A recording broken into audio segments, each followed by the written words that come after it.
The night opens with a gentle hush, as if the world itself pauses before unveiling a memory, too heavy to be spoken aloud.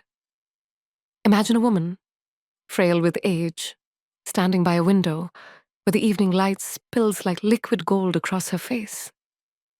She's lived a life outwardly quiet, but inside her heart lies a story that once burned with fire, love, and sorrow.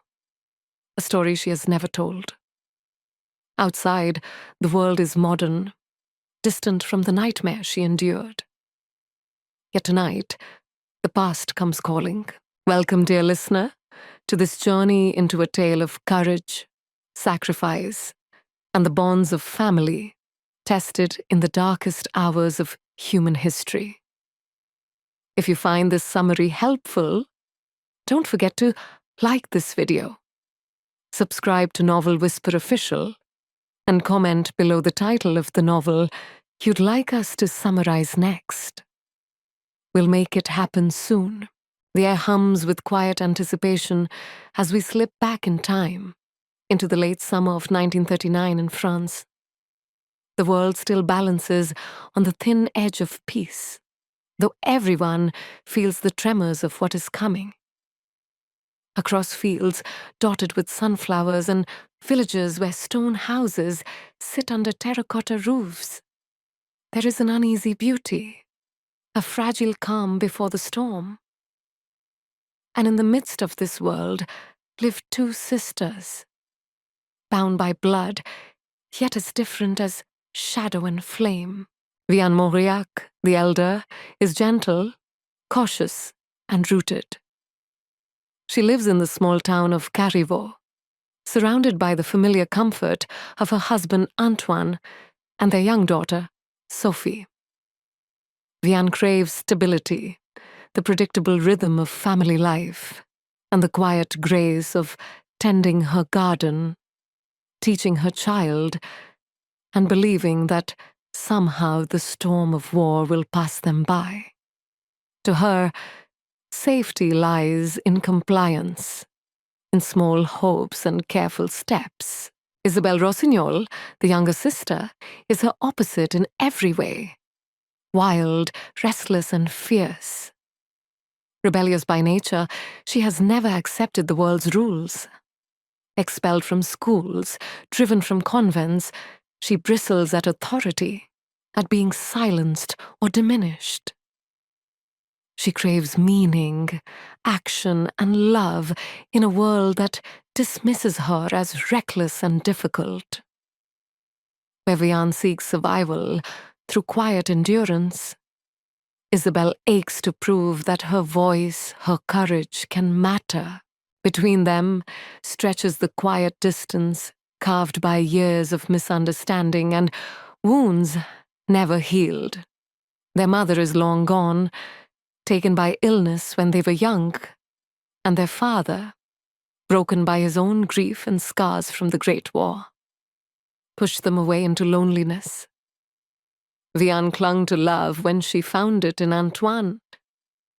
Isabelle clung to defiance, her spirit sharp-edged and unyielding. And now, as the drums of war echo from across the border, their lives begin to bend toward choices that neither of them can yet imagine. For war does not ask who you are ready to be. It takes you, reshapes you, forces you to stand in fire or crumble into ash. On the radio, the voice of the French government trembles with false reassurances, insisting that diplomacy may yet prevail, that Hitler will be contained. But across the countryside, families whisper in fear, trains rumble with soldiers moving to the front, and fathers kiss their children with long, searching looks, as if memorizing their faces. In Carriveau, Vianne walks Sophie to school beneath the dappled shade of chestnut trees, her hand wrapped around the child's small fingers. Each step feels ordinary, yet something in the air feels wrong, unsettled. At the post office, Women gather for news of loved ones, exchanging glances of dread. And at night, when Vianne tucks Sophie into bed, she lingers longer at the door, listening to the quiet breathing of her daughter, her heart aching with the weight of all she cannot control. Meanwhile, Isabelle storms out of yet another boarding school, dismissed again for insubordination. She walks the Paris streets with fire in her chest, her voice rising in debates with students, her gaze defiant against the banners of a new world order unfurling across Europe. She has seen too much already. The rise of fascism, the crushing of freedom, and she knows France cannot stay untouched. She longs to fight, though she has not yet found her place in the battle. Soon the sisters will be drawn together again. Antoine, Vianne's husband, will be called to the front, leaving her vulnerable with Sophie. Isabelle will return to her father's house, unwelcome yet unyielding, only to be pushed toward her sister in Carrivaux. Their reunion will be anything but warm. Yet fate is already weaving its threads, binding their stories into the great tapestry of resistance and survival. The quiet before the storm stretches thinner with each passing day. In gardens, in cafes, in the soft lull of summer evenings, people cling to small joys, pretending not to hear the thunder at the horizon. But the storm is coming, relentless, merciless, and it will strip away illusions, test the marrow of every soul, and teach two sisters what it truly means to live, to fight, and to endure. For in the years to come, one will risk everything to resist the darkness, and the other will discover courage hidden within silence. Together, they will write a story whispered in the night, carried by those who dare to hope, remembered as the tale of the nightingale. The story winds its way into the days before everything shatters, when the world still looks familiar, yet carries a strange tension, as though the air itself is holding its breath. In Carrivaux, Vianne moves through her routines, like a woman desperate to keep life normal. She tends her garden, prepares Sophie's meals, and leans into the comfort of Antoine's presence.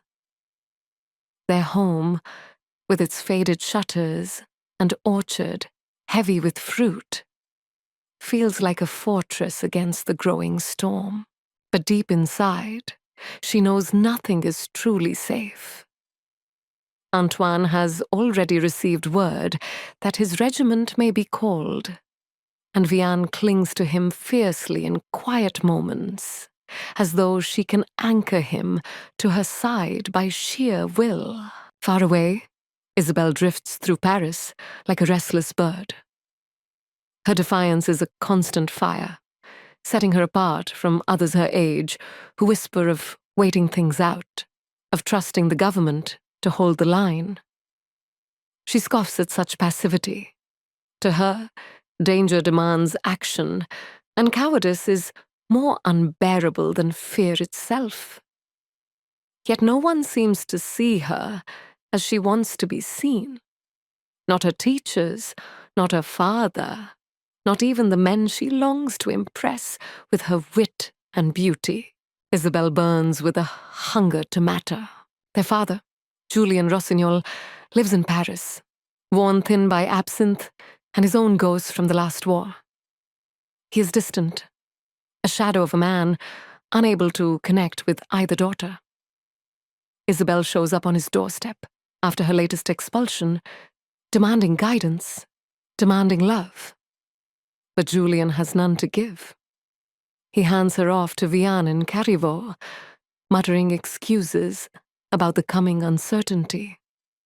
It feels like rejection, another abandonment in a lifetime of them. Still, Isabelle obeys, though not without resentment. The reunion between sisters is brittle, tinged with history. Vianne greets Isabelle with careful politeness, though her heart is not eager. Isabelle, in turn, sees her sister as weak, too willing to bow to rules and accept what the world dictates. They move around each other cautiously, their differences sparking in subtle words and sharp glances. Sophie, curious and innocent, watches her aunt with wide eyes, sensing both excitement and tension in the air. Then the blow falls. France declares war on Germany. Radios crackle with the announcement, and the streets erupt with sound. Young men march toward trains, cheered by neighbors, waving flags, the illusion of glory draped over their shoulders. In Carriveau, Antoine receives his orders. Vianne watches him pack his uniform, folding each piece with trembling hands. The night before he leaves, they hold each other, as though time itself has stopped, whispering promises that feel thin against the weight of what's to come. Sophie clings to her father, not yet able to grasp the meaning of absence. The war seems far away at first. Weeks stretch on with little change in Carriveau, except for the dull ache of waiting. Letters arrive sporadically, filled with Antoine's careful reassurances. Vianne reads them aloud to Sophie, her voice steady, even as her hands shake. Isabelle, meanwhile, cannot stand the waiting. She listens for news on the radio, hears of battles lost, armies retreating. Her anger builds as she watches neighbors retreat into fear, whispering of surrender before the fight has even reached them. Then, in June 1940, the invasion comes with a speed that shocks even those who expected it. German tanks roll across France, swallowing villages, crushing armies. Refugees pour onto the roads, clogging the countryside with carts, wagons, and desperate footsteps. Carriveau becomes a place of passage, a town caught in the tide of human misery. Vianne sees families staggering past her gates, children crying for water, mothers clutching bundles of clothes. She tries to help, giving food where she can, though her own supplies are limited. Each face she sees carves itself into her memory. Isabelle, caught in the chaos, discovers her own fire, solidifying into purpose. As German planes strafe the roads, killing those who flee, she throws herself into action, guiding children to safety, helping strangers find shelter. For the first time, her rebellion becomes more than anger. It becomes a calling. She feels alive, necessary, as though all her years of being unwanted have led to this. Back in Carriveau, the village grows quiet after the flood of refugees passes. But the silence is heavier now, the air thick with dread. Sophie asks questions Vianne cannot answer. Nights stretch long, sleepless, as distant gunfire echoes across the fields. And then the unthinkable happens. German troops arrive in Carriveau, boots pounding the cobblestones, uniforms gleaming beneath the summer sun. The occupation has begun. For Vianne, survival will mean learning to live with the enemy at her doorstep. For Isabelle, it will mean choosing whether to fight openly or fade into the shadows of resistance. And for both sisters, the war has only just begun its cruel work of reshaping who they are and what they will become. The roads claw south like veins, pulsing with people who carry their lives on their backs. Carts lurch, wheels split, children stumble with sleep-heavy eyes. Mattresses and bird cages and wedding portraits teeter in tottering stacks as if nostalgia itself had weight. The June sun presses down, merciless, and when the plains drop from the blue like hawks, the long, shuffling column scatters into ditches and hedgerows, breath held, faces pressed to the earth. Dust and prayers fill the air. Somewhere, a baby wails. Somewhere else, a dog won't stop barking, as if even an animal can feel history changing its shape. Isabelle is in that river of flight, a small figure with a stubborn stride, her single suitcase banging against her knee. She refuses to be carried by fear. Each step is an argument with the world. I am here. I matter. I will not be told to be quiet. When the sirens keen and the planes skim low, she throws herself over a little boy in the ditch without thinking, shoulders braced, palms pressed to the muddy verge. She tastes iron and earth. After the planes lift, she stands and hauls the boy to his feet, brushes dirt from his hair, and pushes him back to his mother with a fierce nod that says, "Go. You must go." At a shattered crossroads, she finds him, a dark-haired young man in a scuffed uniform jacket that no longer belongs to an army that's retreating faster than news can follow. He stands like a pillar in the stream of panic, jaw tight, eyes watchful, a man who has already decided to keep fighting when others have not yet decided whether to run faster. He offers Isabelle a canteen without comment. "Gaëtan," he says at last, "you shouldn't be out here alone." "Neither should you," she fires back, and for a moment, something like recognition moves between them. Two people braced against a world that wants them to yield. They walk together for hours, sharing the rhythm of steps, the rasp of water sips, the thin crust of bread saved for when the trembling passes. Gaëtan speaks little, but watches everything. The flicker of quick eyes that mark a thief, the curl of smoke that means a farmhouse might still have warmth and shelter, the sudden hush that means another flight will scream down from the sky. When Isabelle presses him with questions, "Why retreat? Why surrender? Who will fight?" He answers with a hard, quiet conviction that lodges beneath her ribs. "Not all battles look like uniforms and parades," he says. "There will be small ones, hidden ones. Some of us will go to the forests, to the mountains.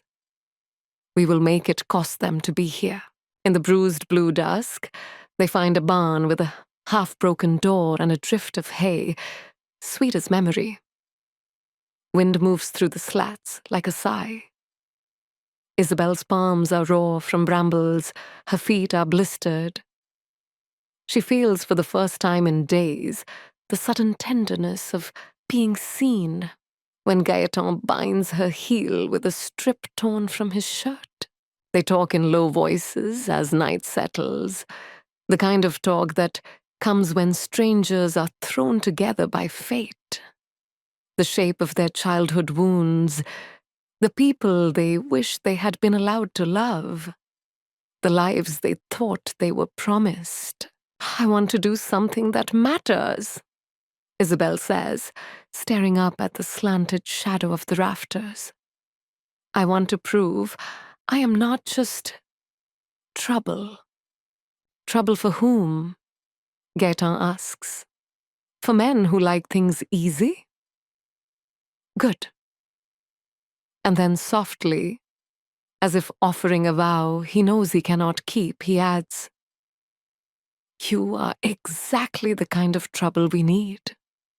They kiss once, not a fairy tale, but a spark in a night that has stolen too much warmth. The world does not pause for them.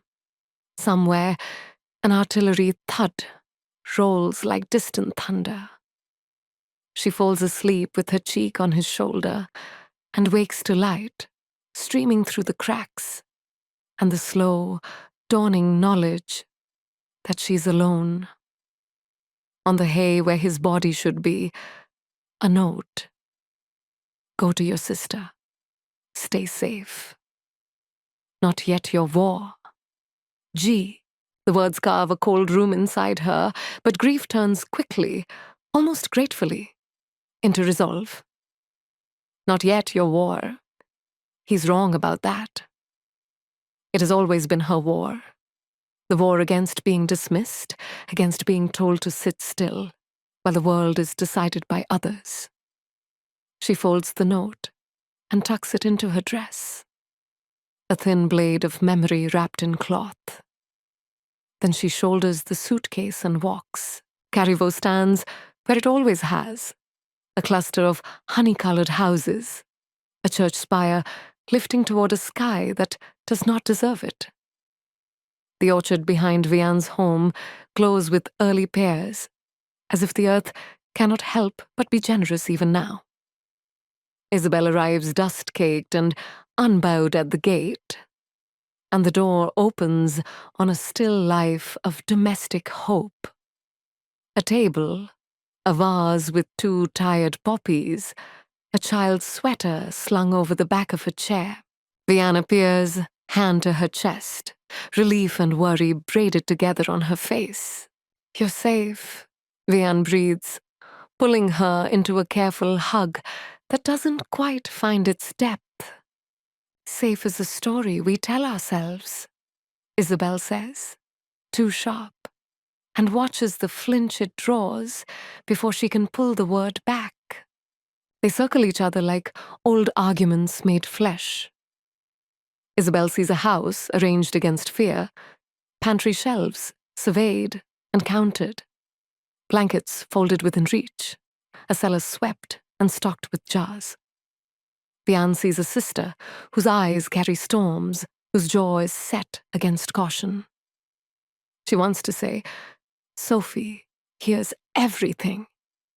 She wants to say, please do not bring the world's rage into this kitchen. What she says instead is, you'll bathe, then we'll eat, we will be together. That night, thunderheads pile on the horizon. Curfew rumors arrive with the wind, whispered lists of new rules that have not yet been nailed to doors. Stay inside after dark, no radios after 9, identity papers to be carried at all times. Neighbors stop by with thin smiles and thicker silences. In the lane, a cart creaks past, piled with what looks like a dismantled childhood. Vianne presses a loaf of bread into the hands of a woman whose eyes are ringed with road dust, and for her kindness receives a dozen anxious glances. Bread will be precious. Mercy, too. She knows both truths and gives anyway, then returns to her kitchen and counts how many days she can stretch the flour. Sophie curls in Vianne's lap, thumb touching the edge of her mother's skirt. Will Papa come home soon? Soon? Vianne says, that impossible word that mothers are given as both shield and weapon. She smooths Sophie's hair, and when the child sleeps, tucks a letter under the clock for the morning post, the ink stained, where her tears lifted it into small clouds. Isabelle moves through the house like a spark-hunting tinder. She asks after village meetings, men who might be willing to fight from the shadows, ways to sabotage, to signal, to refuse. Vianne's fingers pause over the sewing of a ripped sleeve. There is a child in this house, she whispers, not in rebuke, but in plea. And a woman who must keep her alive. Are we to live on our knees? Isabelle demands, and the old wound opens. The one that says courage and caution cannot live in the same room without drawing blood. In the orchard, night air carries the scent of crushed leaves and the iron tang of rain. Somewhere distant, engines, not the grumble of tractors, but something heavier, organized, inevitable, rolled like approaching weather. Vianne snuffs the lamps one by one, each little death a logic of survival. She lifts the loose board in the pantry, where a handful of coins and the deed to the house lie hidden, rests her palm there as if blessing it, then fits the wood back into place. At dawn, the church bell tolls, not for mass, but for warning. A jagged line of grey-green moves along the road. Trucks packed with soldiers, helmets like beetle shells, rifles a forest of metal. Boots strike cobbles in a rhythm that tightens throats. The first of the villagers gather behind shutters, at the corners of curtains, in the breathless spaces between heartbeats. A boy in an oversized cap salutes because he thinks it is expected of him. An old man forgets how to stand. On the town hall, a flag is hauled up, its colors unfamiliar and chillingly precise, and orders are posted beneath it in crisp black letters. Requisitions, billeting, curfew, compliance. A captain steps down from a truck and studies the square as if assessing a chessboard. In the doorway of their home, the sisters stand shoulder to shoulder, and for a heartbeat are children again, listening for their father's key, hoping he will be someone he cannot be. Isabelle's chin lifts like a dare. Vianne's hand finds Sophie's shoulder and anchors there. "This is how it begins," Isabelle says, voice low as a blade pulled from a sheath. "No," Vianne answers, tightening her hold on her daughter. "This is where we decide how we endure." The engines idle. Papers flutter on nails. The day takes a breath it will not release for years. The sound of boots never really fades once it arrives. It becomes part of the air, part of the silence between breaths. Carrivaux, once a sleepy village of cobbled lanes and orchards, humming with bees, changes overnight into a place where every door is watched, every word measured, every kindness suspect. The Germans have come not as a passing storm, but as a weight, a shadow that stretches long and heavy across every threshold. Vianne notices it first in the simplest of things, the way her neighbors close their shutters before dusk, the way the grocer's shelves empty more quickly than they can be filled, the way children learn not to laugh too loudly in the street. The air is tense with fear, and behind that fear is something worse: resignation. People whisper, better to endure quietly, better not to draw attention. Vianne clings to that logic because what else is there when she has Sophie's small hand in hers, and a husband whose letters are already more absence than presence? Then the order comes. Families must open their homes to billeted officers. It is not a request. A neat notice, stamped with authority, declares that households will accommodate German soldiers. Vianne reads it twice, her fingers trembling so violently that Sophie tugs her sleeve and asks, "Mama, why are you shaking?" She doesn't answer. She doesn't know how. When Captain Beck arrives at their door, the orchard is in bloom, white petals falling like snow against the dark uniform at her gate.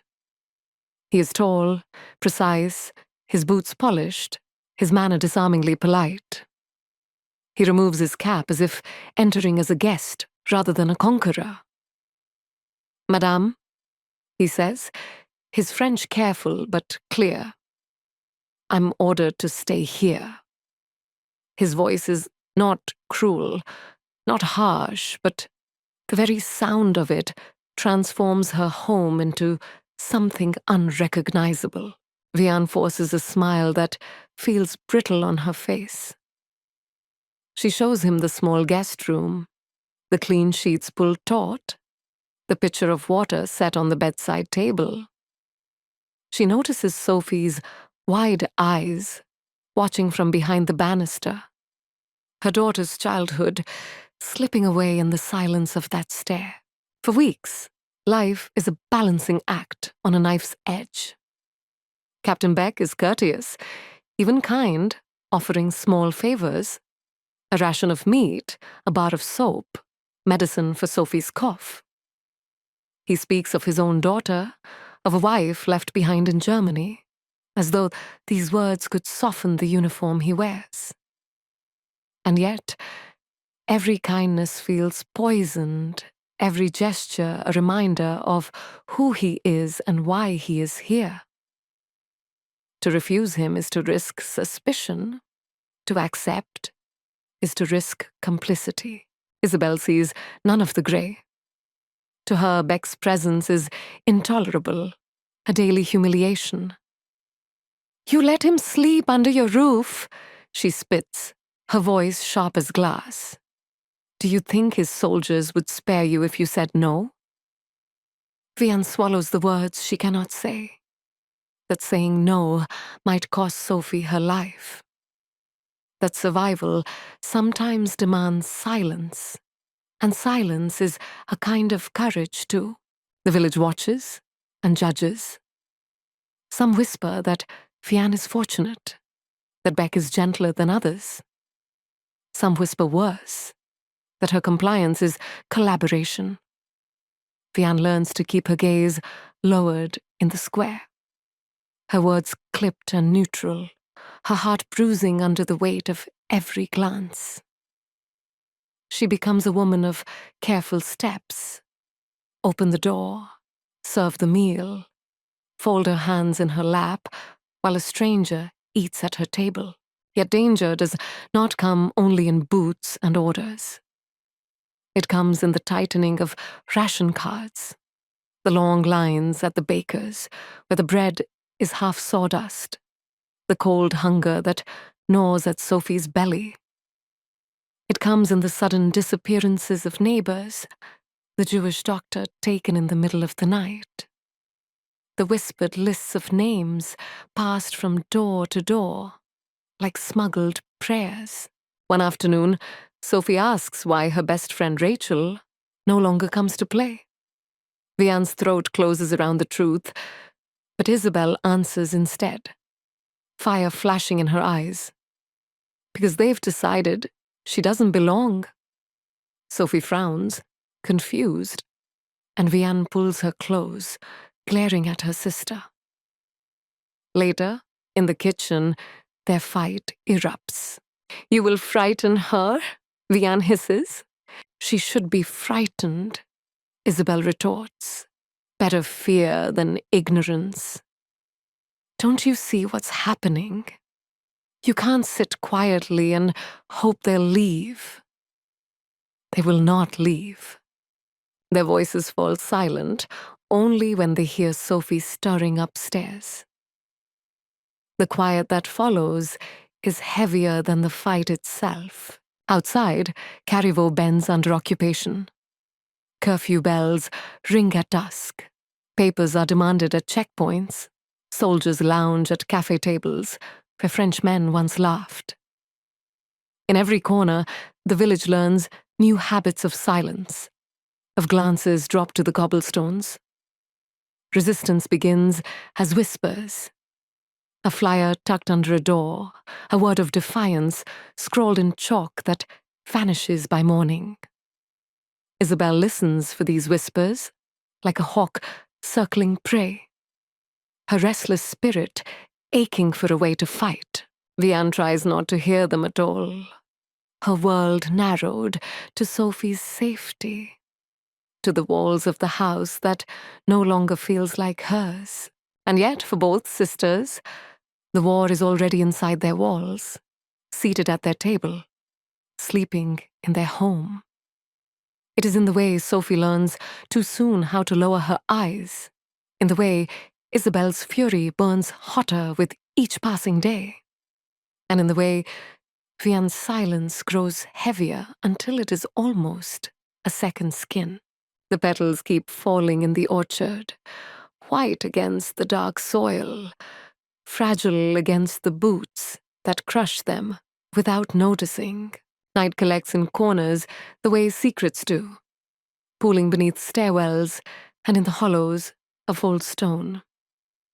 Isabelle can feel it pressing at her, a velvet tide that begs for silence, obedience, smallness.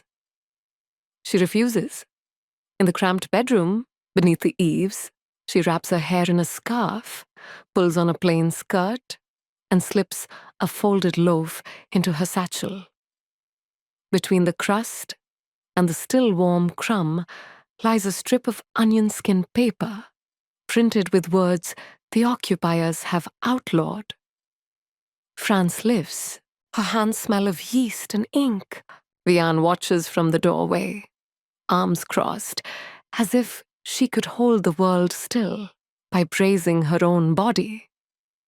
"You cannot go out after curfew," she whispers.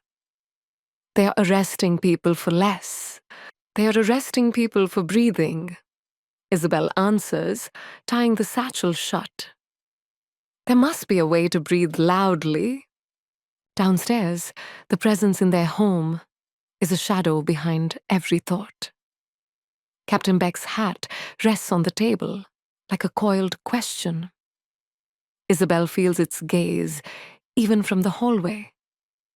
She moves like smoke to the back door, pauses when a floorboard creaks, then steps into the orchard, where the trees stand black against a moon, thin to a silver bone.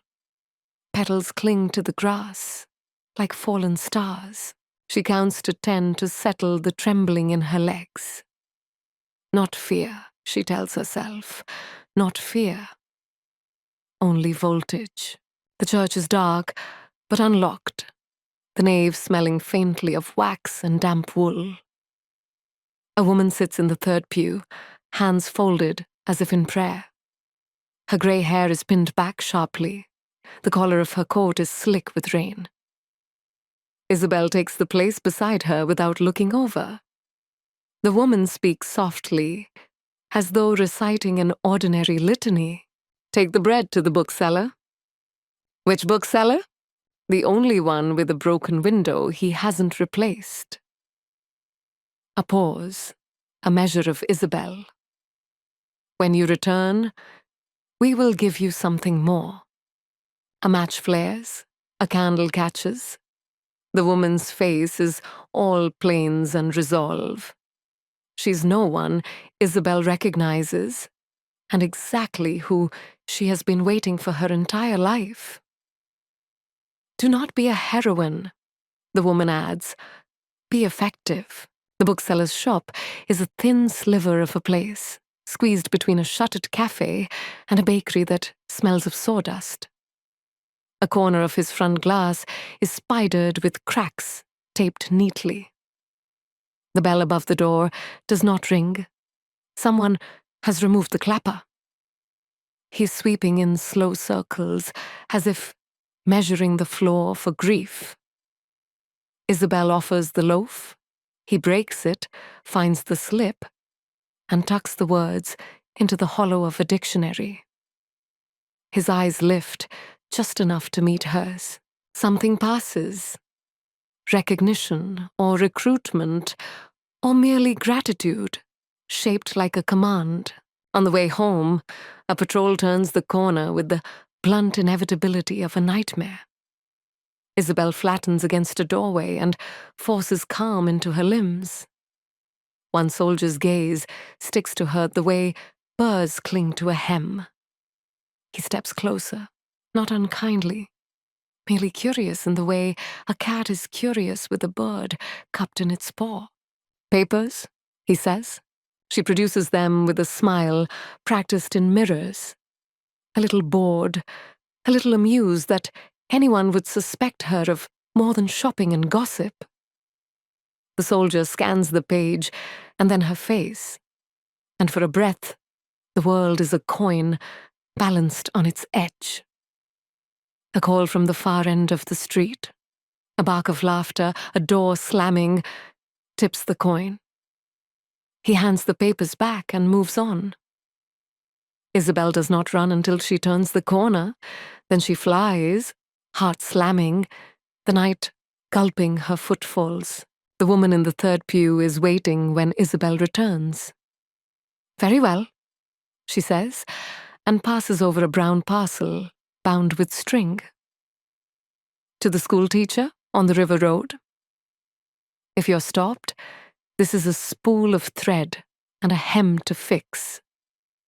If you're asked names, you know none." "What is your name?" Isabelle asks, impulsive, emboldened by survival. The woman's mouth almost smiles. "Tonight, my name is no one." The errands become a rhythm. Bread with whispers, baked inside. A stack of pamphlets slipped beneath the cloth at market stalls. A tiny radio part hidden in a bouquet of wilted carnations. A map folded into a child's drawing. Isabelle learns the music of checkpoints. When to approach, when to pause to retie a shoelace, when to let a cart pass so that its bulk screens her from a watchful sergeant. She learns to walk like smoke and to nod like a girl with ordinary errands to run. She learns how quickly the heart can become a drum. And still the hands do exactly what they must. Vianne watches, terrified by the precision of it. "You are going to be caught," she says, low and fierce, gripping Isabelle's wrist, hard enough to leave marks. "Maybe," Isabelle says, thinking not of fear but of purpose. "But maybe I will be useful first." "What about Sophie?" The question lands like a stone dropped into a still pond. Ripples move outward and touch everything. Isabelle's jaw tightens. A dozen answers gather and die on her tongue.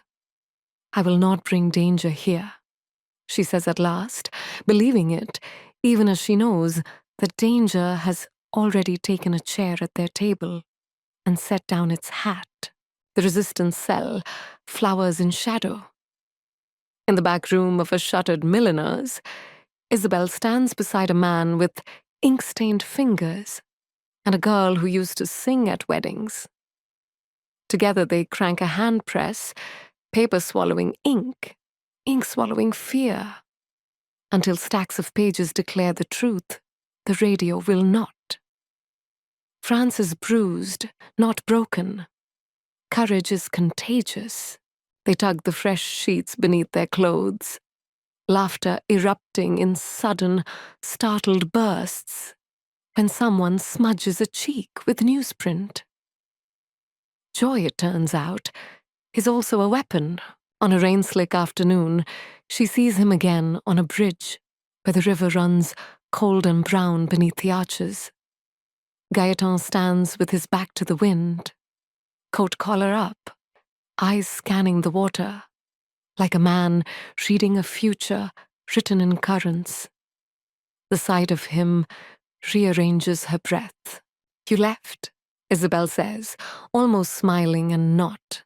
"I did," he answers, "to find a fight that suits me."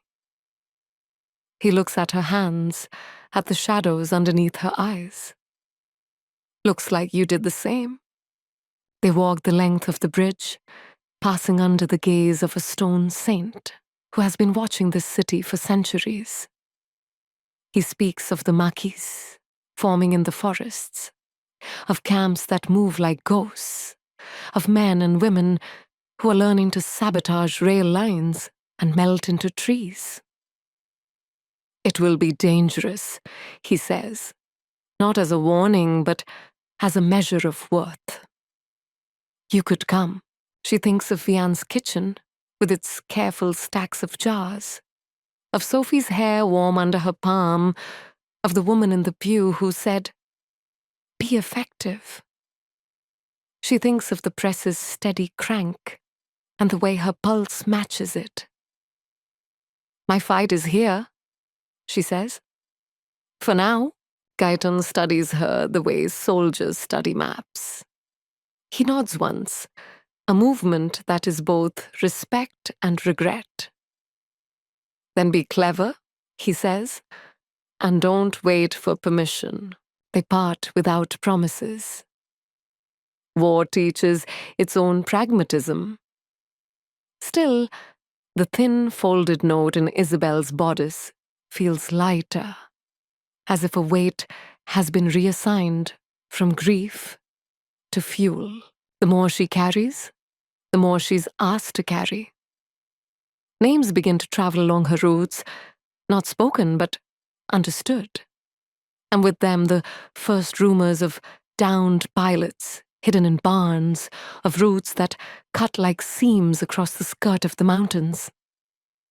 At the edge of sleep, Isabelle sees narrow paths switchbacking through snow and hears wind that tastes of iron and freedom. Not yet, the network says. But soon, at home, lines deepen around Vianne's mouth. The grocer has begun to keep flour behind the counter for those who offer favors, and she will not offer them. The doctor is gone. The school has a new headmaster who counts heads as if they were inventory. Captain Beck's boots still appear each evening by the door, mud-cleaned from the treads with tidy care. He leaves chocolates on the table for Sophie on Sundays, small squares that smell of a remembered world. Sometimes he sits with his cap in his lap and talks, not like an officer, but like a man. Vianne answers in phrases so short they barely qualify as language. Isabelle watches, a flint struck against stone, sparks skittering, unsure which direction will catch. One night, returning late with damp hair and a heartbeat still too fast, Isabelle opens the kitchen door to find Beck seated at the table, a stack of papers in front of him. He looks up, and something like disappointment, or is it concern, crosses his face. "You were not here for curfew," he says, not unkindly. "I'm not a child," Isabelle replies, "and this is not your house." His gaze slides to Vianne, who stands by the stove with her hands clenched in her apron. "This is her house," Beck says, "and her safety matters." He rises, gathers the papers, and in that small motion, Isabelle sees a world of possibilities. Lists of names, permits, routes, the bones of a machinery she is learning to jam. Later, in the room beneath the eaves, Vianne's voice is a thread about to snap. "Please," she says. "You will get yourself killed. You will get us." She cannot finish the sentence. The shape of it is larger than breadth. Isabelle kneels, takes her sister's hands.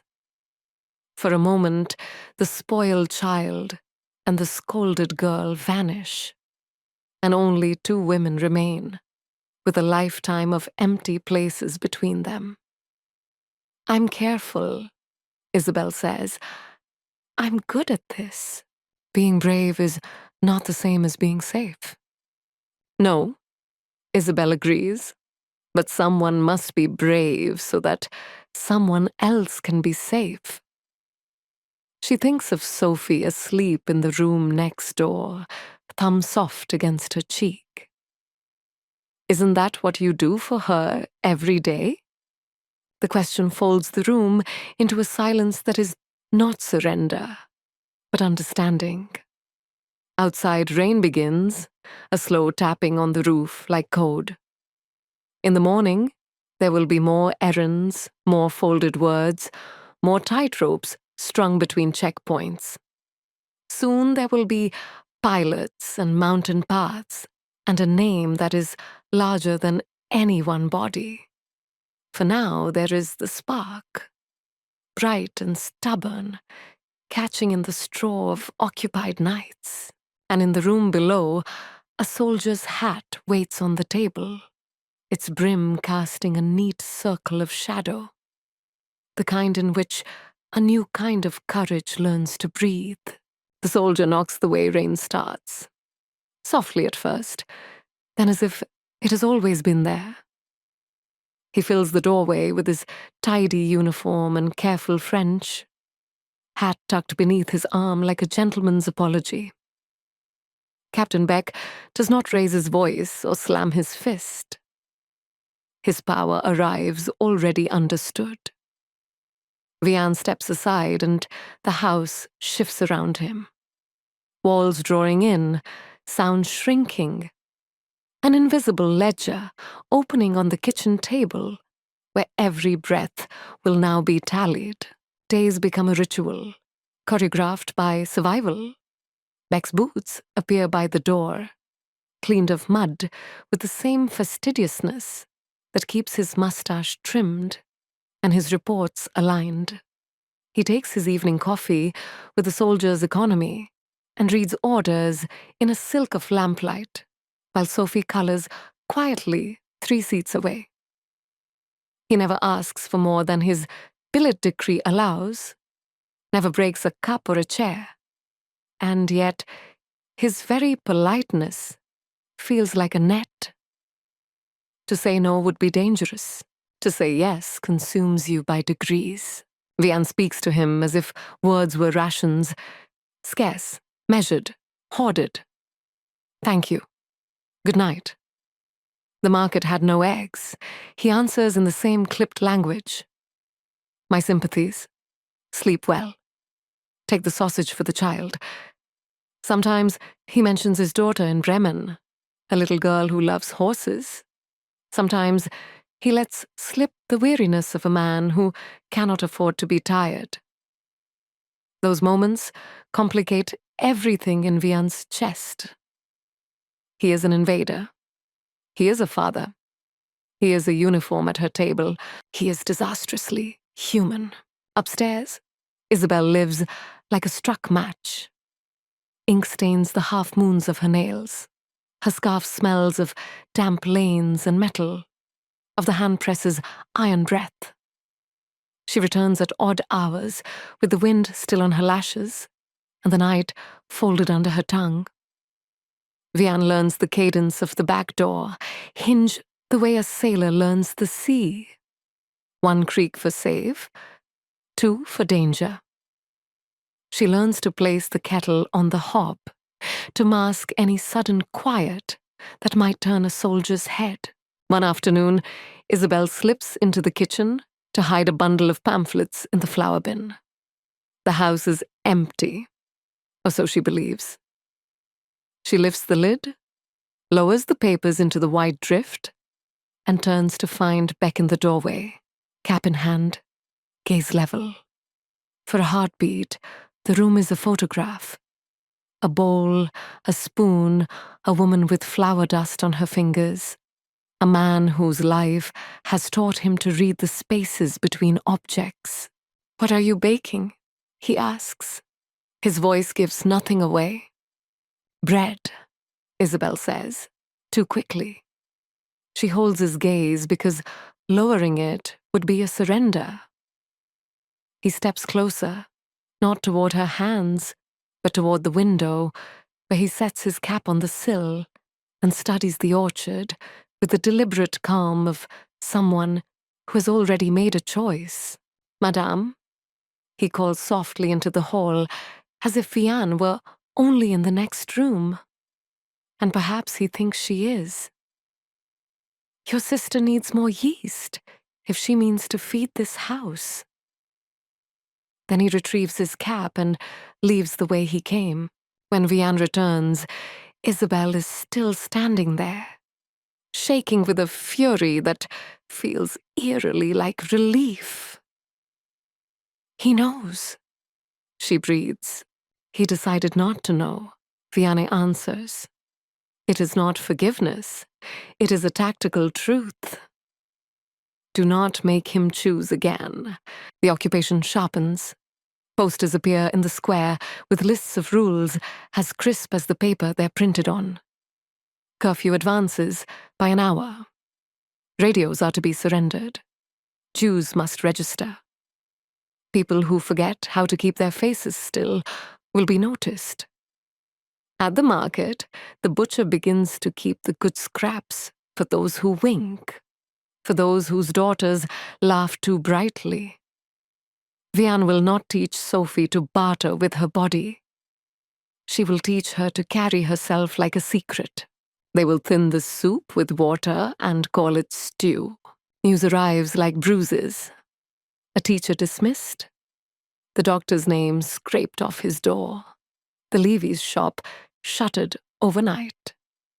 When Vianne sees her friend Rachel in the registration line, rain dripping from the brim of her hat, she crosses the street before she can think better of it and links their arms as if the past was still common ground. Come to supper, she says, and Rachel's eyes fill with the ache of everything that sentence has to pretend. That evening, Beck comes home early.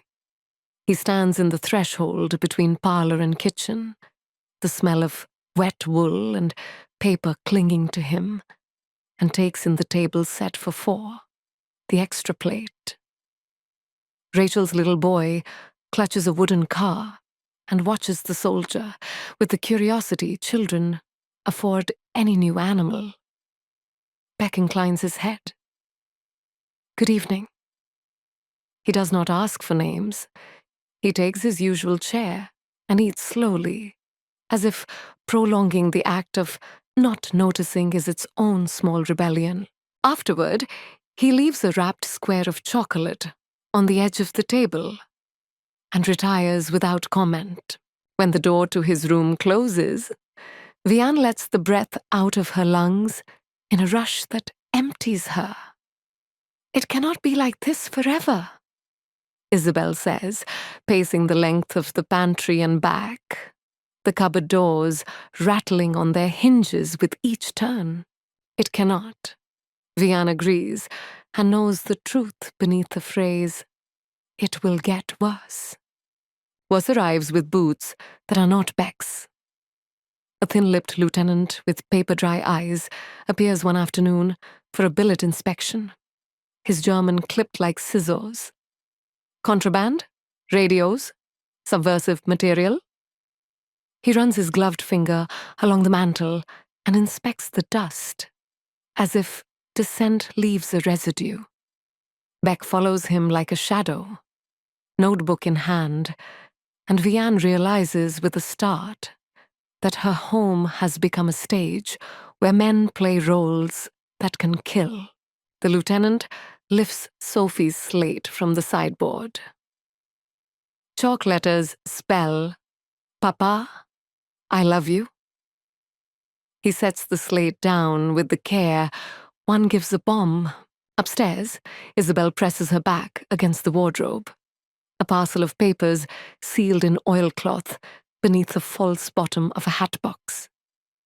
She counts the shelf brackets, 5, and the boards, 8, because she once read that numbers can keep panic from turning into a flood. Boots on the stairs. Vianne's voice, cool as porcelain. The child is sleeping. Beck's reply, equally smooth. We can look another time. The boots pause, then retreat.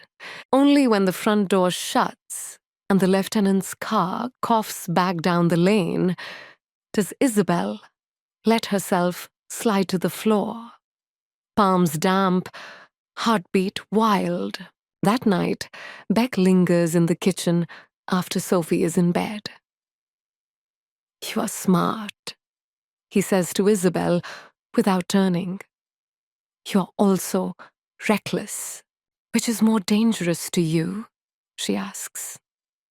She means it like an arrow, but it sounds like a riddle. To me? He almost smiles. Everything is dangerous to me. His eyes drift to Vianne. To this house.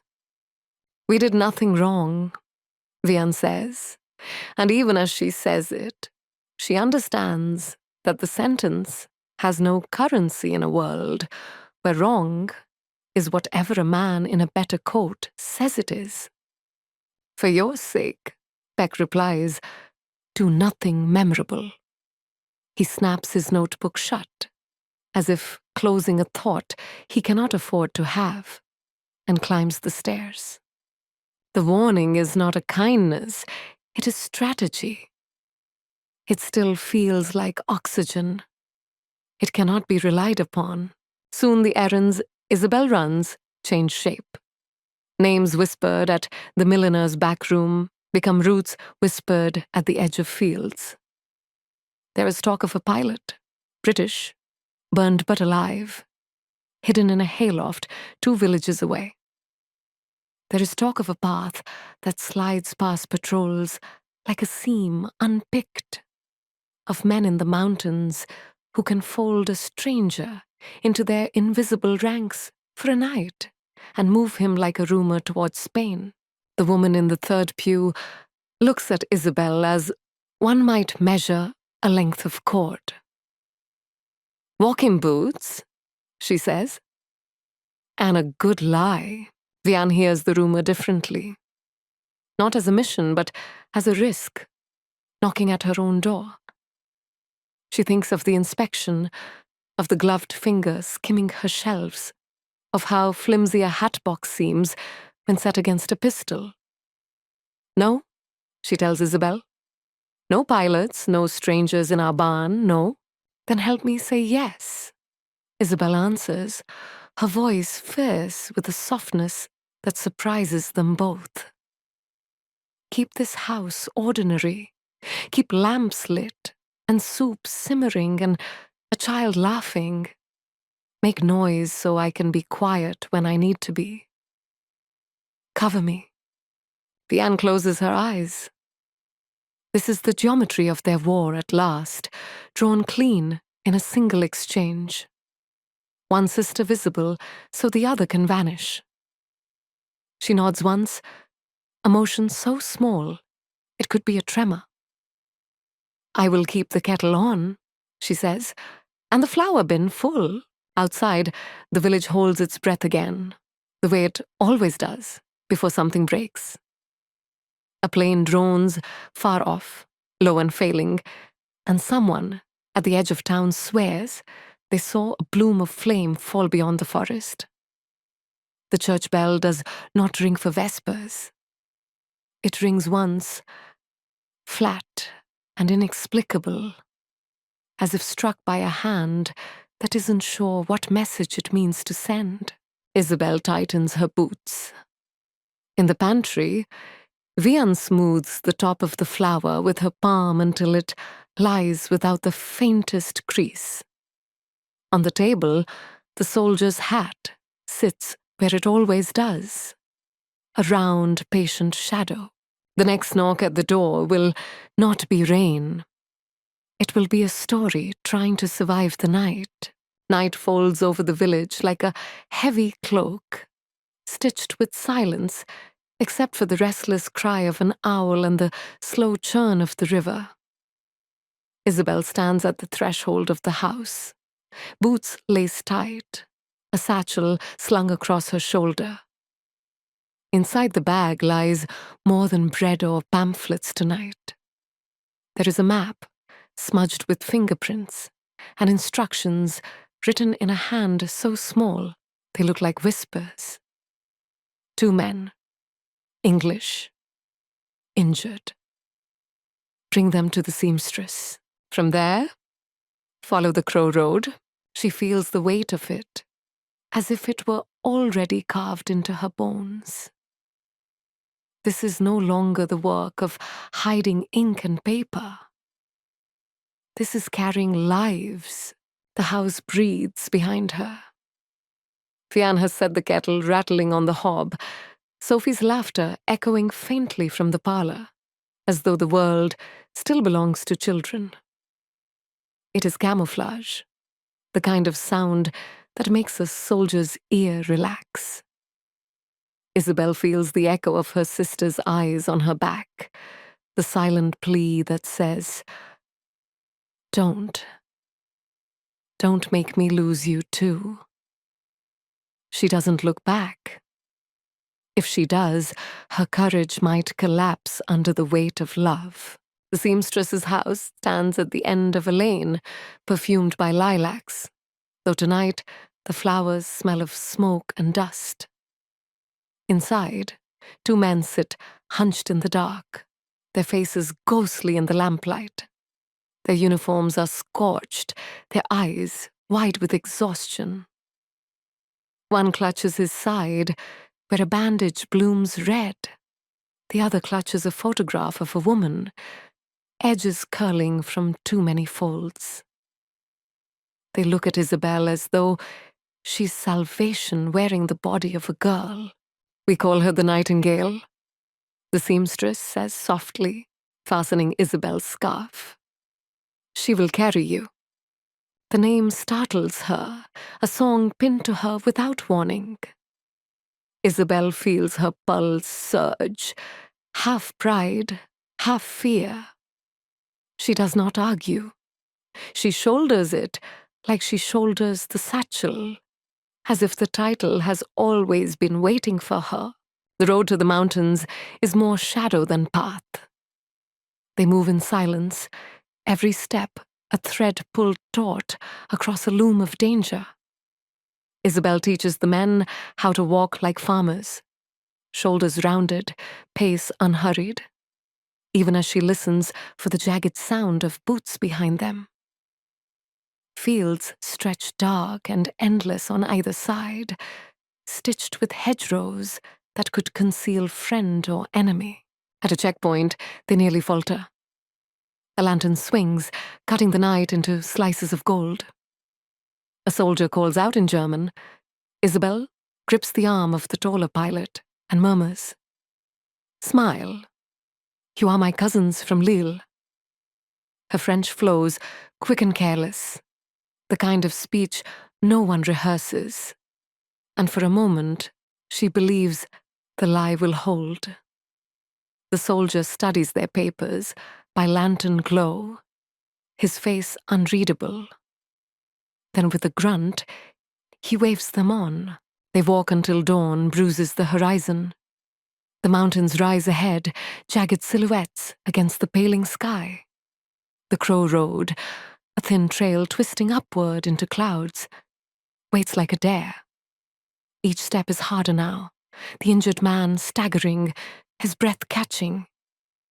Isabelle takes his arm, grits her teeth against the weight of him, and pulls him upward. Every slip of rock, every echo of boots on stone feels like a drumbeat, calling the enemy closer. But then the forest swallows them.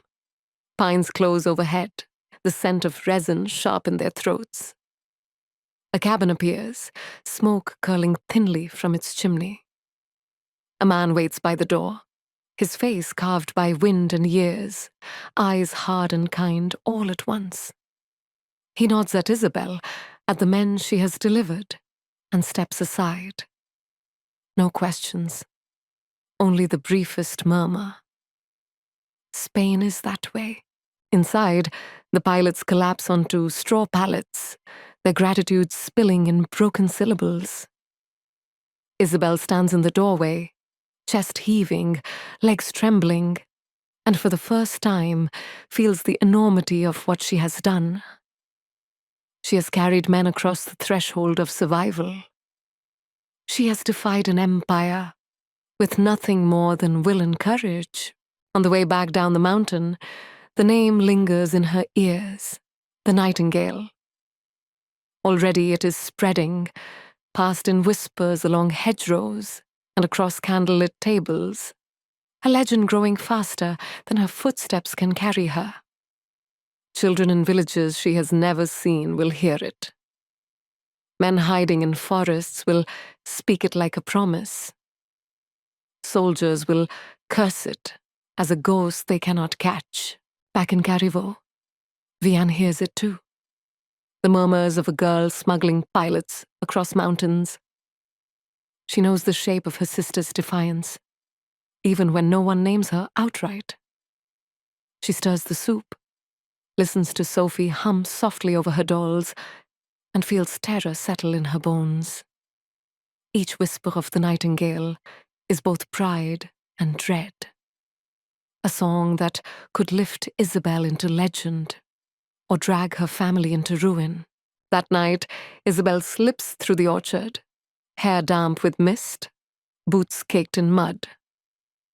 Vianne waits at the kitchen door, arms wrapped around herself. "You're the nightingale," she says, her voice trembling with both awe and accusation. Isabelle doesn't deny it. She only meets her sister's eyes, her own blazing with a mixture of exhaustion and fire. "This is how we fight," Isabelle whispers. "This is how we die," Vianne answers. The kettle whistles, shrill in the silence. Between them stretches the truth of war. That survival and sacrifice are threads braided together, impossible to tell apart until the whole rope is pulled tight. And outside, in the village darkened by occupation, the legend of the nightingale crawls in under the doors and settles in the marrow. Frost blooms on the inside of the windows in delicate ferns, beautiful until you remember beauty does not warm a child. The stove eats wood as fast as Vianne can feed it. She learns the arithmetic of scarcity. 1 log for the morning kettle, 2 for the evening soup, none at midday, unless Sophie's cough turns hard and sharp. The orchard stands bare, its branches like ribs against a pale sky. The hen house holds fewer promises each week. Butter becomes rumor, sugar a memory. Sophie asks what strawberries taste like, and Vianne says, like summer, because it takes fewer words than grief. Ration cards turn every errand into a bargain with humiliation. Vianne queues in the square with the rest, breath ghosting in the cold. The line shuffles forward, half hope, half resignation. When she reaches the counter, the butcher lifts the paper-thin slice of meat with a flourish that mocks generosity. "For the child," he says. But his eyes measure her as if kindness is something he might sell later at a higher price. She takes the parcel and thanks him with the careful neutrality of a woman who can no longer afford pride. Behind her, a man pushes to the front, shouting that his mother is sick, that he needs more than a handful of bones. A soldier steps from the doorway and hits him with the back of his hand. The sound is small, a slap, not a crack. But the silence that falls afterward is huge. No one meets anyone's eyes. The man staggers, swallows his anger, accepts the bones. This is how fear teaches obedience. One quiet lesson at a time. At home, Vianne becomes an engineer of hunger. She stretches broth with water and the sweetness of a potato scraped thin, slices bread so gently it holds together beneath the knife, teaches Sophie to chew slowly, to savor, to make a mouthful into a moment. "We are playing a game," she says some nights, because children understand games. "We are pretending we are squirrels saving nuts." Sophie counts out lentils like beads, forehead furrowed in concentration. Later, when the child sleeps, Vianne sits at the table and smooths the ration books with trembling hands and thinks of Antoine somewhere cold, somewhere loud, somewhere she cannot imagine, without making it worse. The house still contains a soldier. Captain Beck arrives at dusk, with damp on his coat and the smell of paper clinging to him, as if orders have their own weather. He is unfailingly respectful, his boots stacked neatly beside the door, his hat always placed in the same circle of shadow on the table. Sometimes he brings a scrap of sausage or a tin of milk, favors that feel like debts. Sometimes he brings news that is not news at all. More rules, fewer rights, the future shrinking by increments. He speaks of his daughter once, quietly, as if the room might break beneath the weight of that tenderness. Vianne nods and says little. A kindness from the enemy is a trap with velvet jaws, yet a trap can hold a morsel. A mother learns to take it and live with the bruise around her throat. The village thins. Men are gone to camps or silence. Women bend under the load of everything that remains. Names vanish off doors. The Jewish doctor's shingle disappears. Then his books. Then the man himself. Notices bloom on walls like frostbite. Registration, identification, curfew moved again. Rachel keeps her head down, her voice soft, her boy close. Vianne walks with her to the gate some afternoons, the two women wrapped in scarves, their conversation a braid of old memories and new caution. Come to supper, Vianne says one evening, as snow feathers down and turns the lane into a hush. Please, inside, the kitchen is warm enough to blush cheeks for a little while. The table holds a thin stew and thick silence. Beck enters, sees Rachel and her son, and does not harden. He inclines his head, a gentleman in a house he does not deserve. He eats slowly, thanks Vianne, leaves a square of chocolate, the size of a postage stamp on the plate by Sophie's elbow. The child looks to her mother. Vianne hesitates, 1,000 calculations in the space of a breath, and nods. Sophie bites, eyes closing in pleasure, so pure it feels like grief. Afterward, Beck retires without a word. When the door to his room clicks shut, Rachel releases a breath as if she had been underwater. He is different, she whispers. Vianne presses her palms flat to the table so she will not shake. He is a man in a uniform, she says. There is nothing else to know. But even as she says it, that other truth presses against her ribs. A man who turned his gaze away when it might have killed to look closer. Dangerous mercy. Undependable mercy. Still mercy. Upstairs, Isabelle counts blisters and edges, traces the bruises winter has left along her shins like a cartographer of harm. The work has changed. Pamphlets have become routes. Errands are now extractions. She learns which farmhouses keep a lantern on the sill to mean come, which barns creak in a way that warns of men who do not sleep too deeply. She learns the names of streams in the mountains by the taste of their water.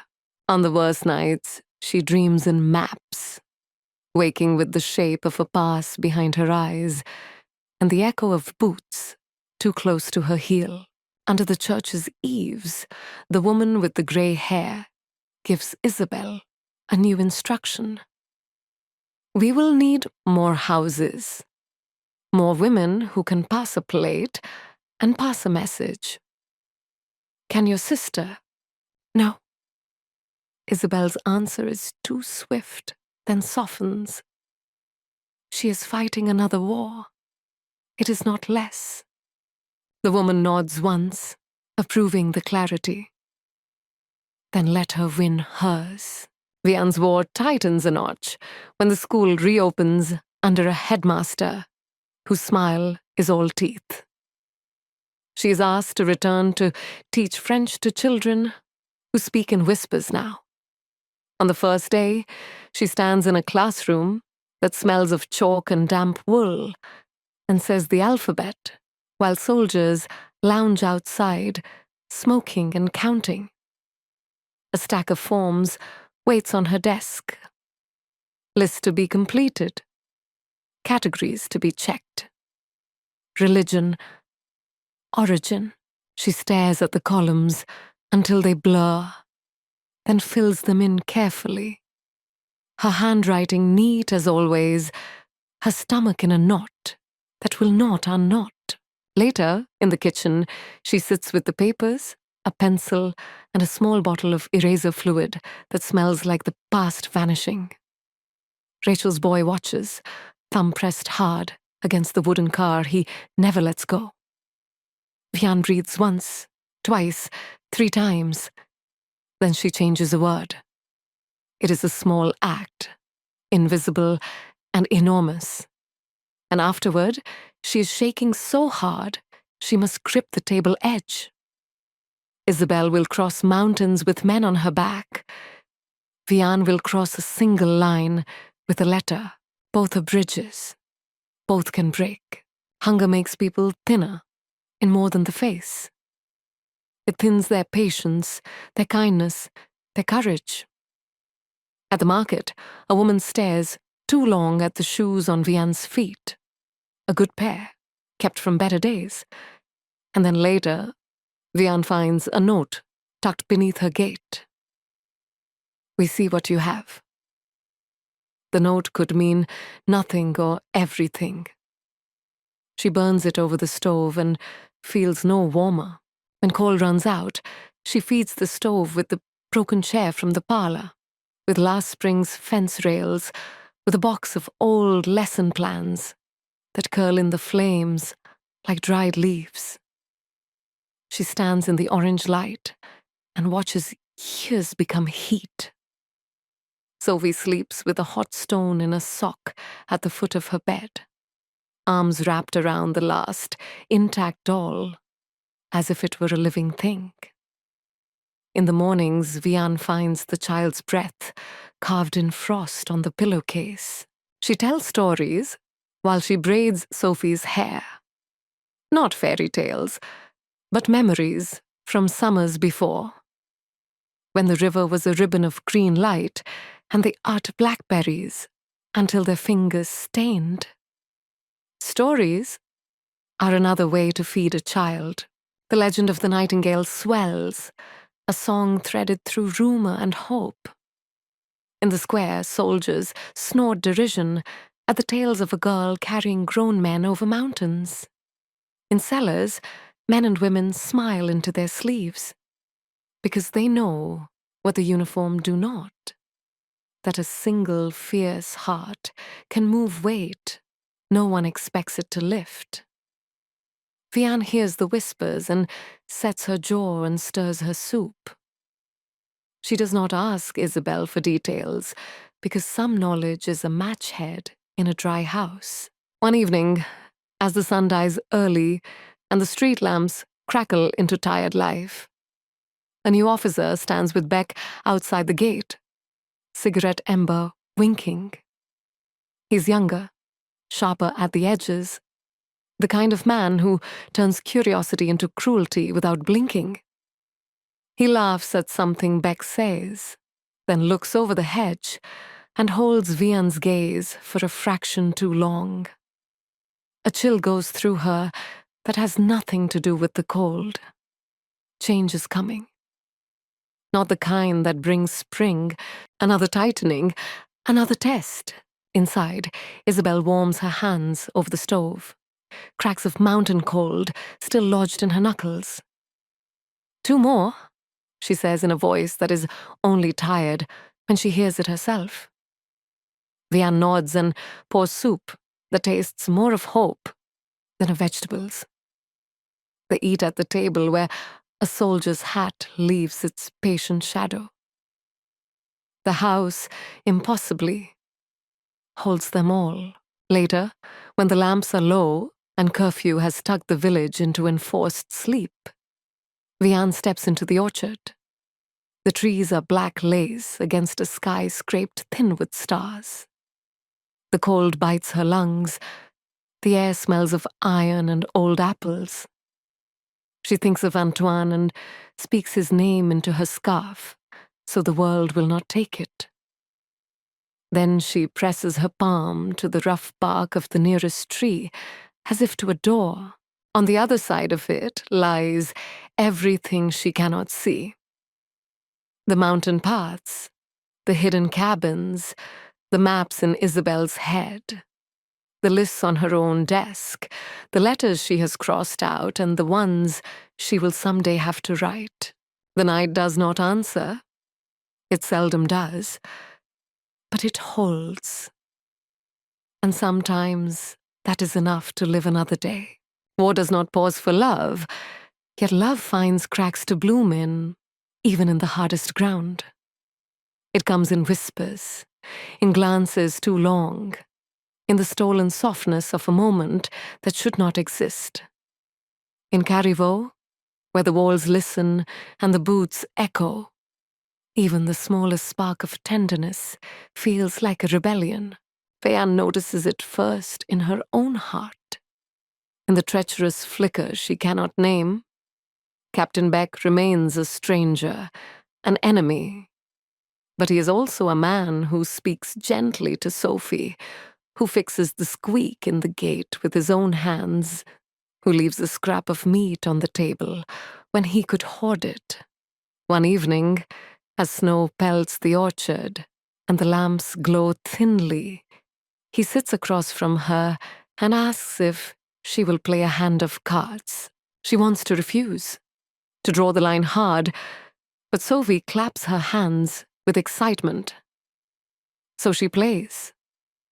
And for an hour, while cards shuffle and Sophie giggles, the war feels like it has stepped into the corridor to smoke a cigarette. Vianne hates herself for feeling the relief of that reprieve. But every kindness from him is a thorn. Isabelle sees it clearly, flaring with rage.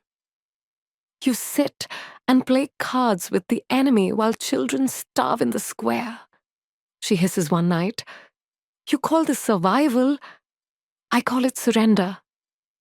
Vianne does not shout back.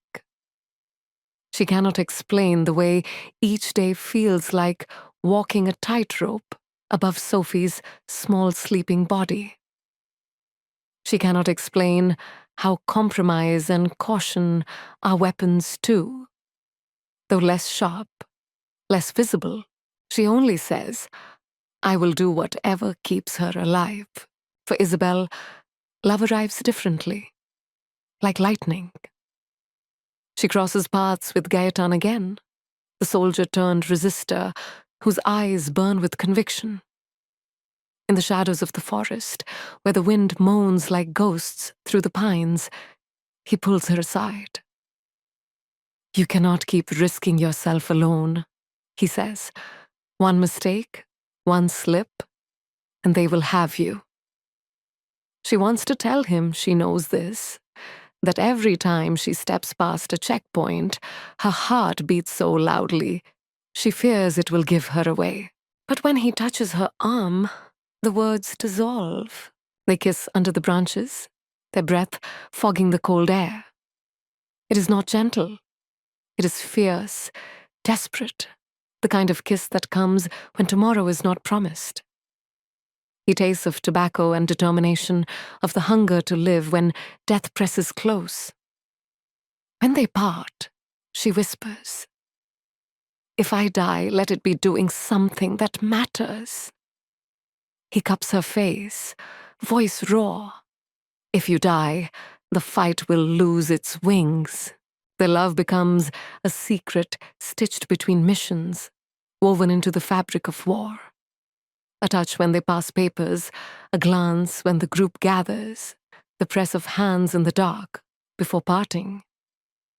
They cannot afford more than these crumbs, yet each crumb is a feast. Isabelle feels alive in a way she never has, as though every step she takes is not only for France, but for this fragile, impossible thing they are daring to hold. In Carriveau, Vianne bears witness to a different kind of betrayal, wrapped in desire. One of the village women, emaciated with hunger, begins a liaison with a German soldier for bread, for soap, for survival. Whispers swirl, sharp as knives. The woman walks through the square with her head bent, and children throw stones at her door. Vianne cannot bring herself to condemn her. Hunger gnaws louder than pride. But she sees how quickly love and necessity become entwined, how dangerous it is to confuse the two. Her own unease deepens when Beck lingers in the kitchen one night after Sophie has gone to bed. He pours himself a cup of coffee, then after a pause, pours her one too. The silence between them hums. "It is not easy for you," he says quietly. His French falters on the softness of the words. She wants to snap that, of course, it is not easy, that his very presence is the reason. But when she meets his gaze, she sees the faintest crack in his composure. The tired man behind the uniform. It makes her heart stutter, and she hates herself for it. She retreats to the parlor, heart pounding, shame and confusion knotted together. Outside, the village grows thinner. Children vanish from the schoolyard, their desks left cold and empty. Rachel's boy no longer comes to play with Sophie. Vianne walks the lane one morning to find soldiers nailing a notice to the post. New restrictions, new orders. The words blur before her eyes, but she does not need to read them all to know what they mean. More loss, more fear. She clutches Sophie's hand so tightly, the child whimpers. Isabelle returns late that night, cheeks flushed, hair tangled from the forest wind. She carries news. The Nightingale is becoming more than a whisper now. Pilots tell each other of her daring, soldiers curse her name, villagers spread it with pride. "They believe in me," she says, eyes blazing. "They believe in us." Vianne wants to shake her, to scream that belief will not stop bullets, that Sophie's laughter is worth more than a dozen pilots. But she says nothing. She only sets another log on the fire and listens to the night creak around them. War sharpens everything. Love, hate, fear, until it cuts through the thin skin of ordinary life. In Carriveau, cards shuffle on the table, while hunger tightens its grip. In the forest, kisses burn like torches before the wind blows them out. In every heart, betrayal and devotion live side by side, indistinguishable, until the moment they are forced into the light. And in that winter silence, the sisters walk parallel paths, each with her own kind of love and her own kind of war, never realizing how the two will one day collide. By spring, the Nightingale has become a wanted melody. Posters bloom on walls like poisonous flowers. A sketch of a faceless figure, a bounty that could buy a year's bread. Words that promise clemency for information and threaten ruin for silence. Soldiers rip down one set and paste up another. Children memorize the shape of the letters. Grandmothers spit on the cobbles as they pass. Isabelle tucks her scarf tighter and walks faster. Fame is the enemy's invention. Her work, requires invisibility. Instructions arrive, folded into ordinary things. Beneath a jam label, inside a cuff, tucked under the lining of a hat. 4 airmen, one with a bad ankle. Change the second house? The cellar is compromised. Avoid the station road. The network adjusts like a flock when a hawk appears. The arc of travel changes by a breath, a curve, a flicker of wing. Isabelle feels it in her bones now, the way danger shifts the air. The first safe house is a bakery that smells more of smoke than flour. The baker's wife, cheeks hollowed by rationing and worry, leads them through a flour-dusted hallway to a back room where a little shrine of tea tins and threadbare blankets waits. The airmen whisper their thanks in accents that make even gratitude sound foreign. One has the raw, stunned look of a man who has fallen from the sky and landed in a different life.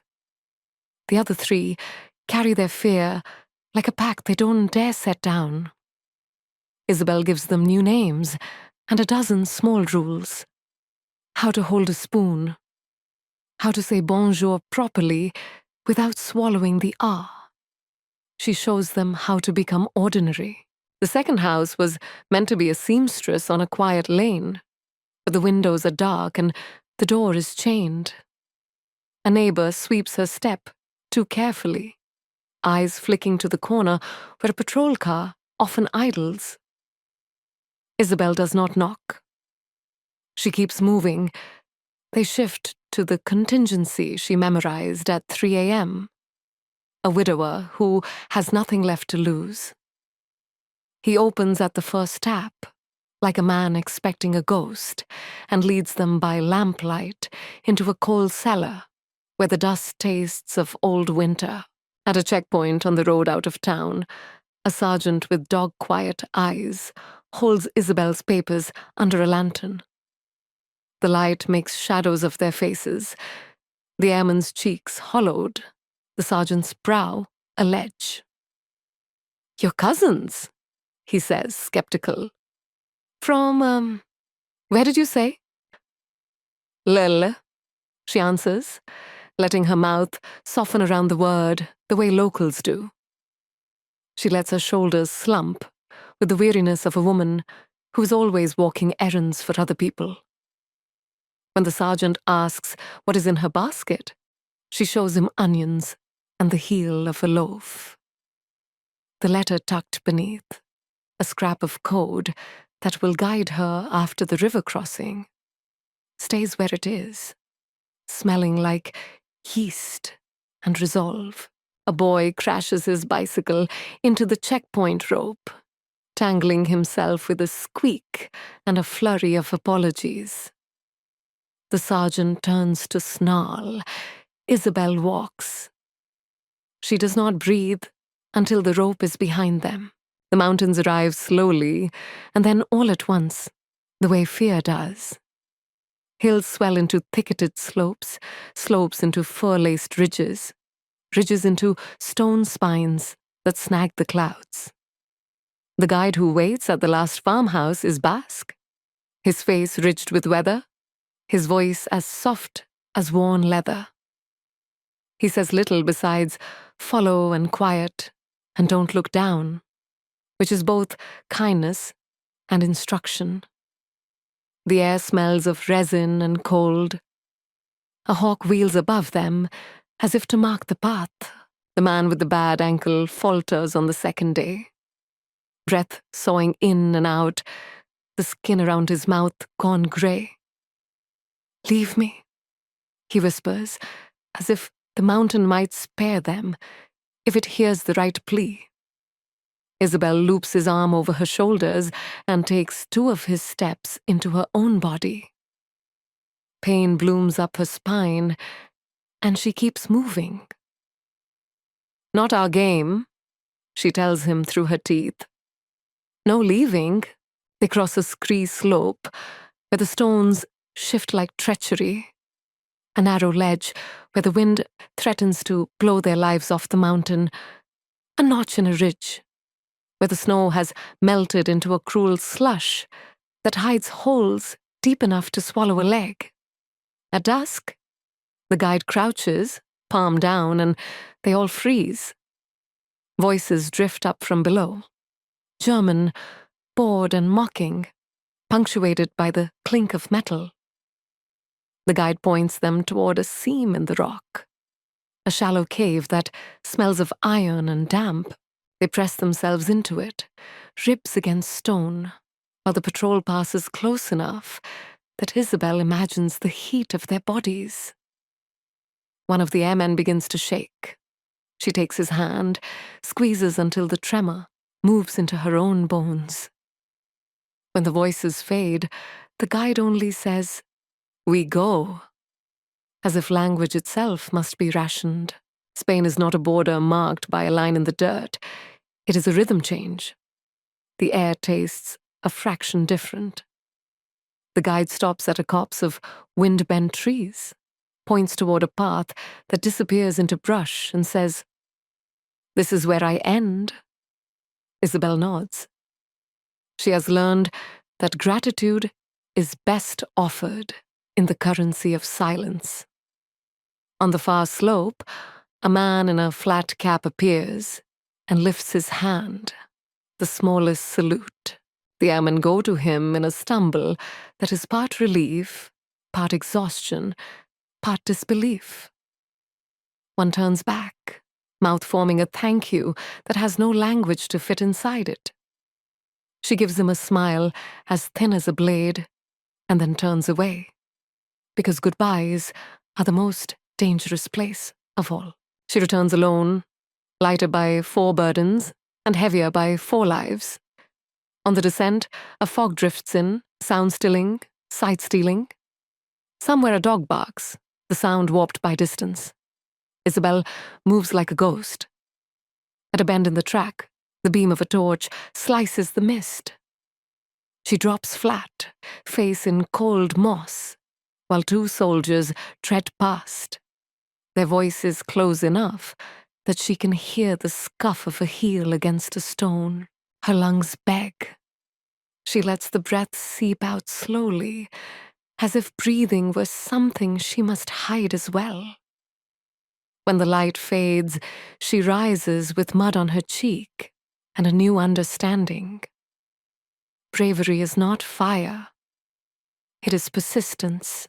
Back in the lowlands, the network hums with relief that tastes almost like celebration. Instruction slips are replaced by notes that read only "well done" and "more soon." Isabelle accepts neither praise nor rest. In the dark behind the milliners, Gaetan arrives without warning, the collar of his coat wet with rain. He looks older, the way men do when the world has leaned too hard on them. "There's a whisper of a leak," he says. "Someone selling names to buy safety." "Whose?" Isabelle asks, every muscle going taut. "We don't know, yet." He takes her hands, not as a lover, but as a man measuring if another survives the same weather. "I want you to disappear for a while. Let others carry." "I can't," she says simply. "The roots are warmed by use. If we slow, suspicion grows. Besides," she lets a wry breath out, "I never was any good at sitting still." He swears softly, something like admiration tangled in the anger. They stand together in the rain, faces close, a moment that could turn into a kiss if the world were a kinder place. It is not. He releases her fingers as if they burn. "We smoke," he says. "And if you feel the wind change, don't be brave. Be gone. The wind does change. Patrols multiply. Dogs appear at checkpoints. The posters promise more money. Their ink, fresh as blood. In the market, a woman Isabelle has used for messages won't meet her eyes. A boy she trusted to pass a note to the priest is gone from his corner by the fountain. On a street she has walked 100 times. A shutter opens and a face vanishes too quickly. Suspicion is a temperature. She can now read a street away. One night, when she returns to the guest room beneath Vianne's eaves, she finds her satchel moved 3 inches on the chair. No one admits it. Perhaps it is nothing.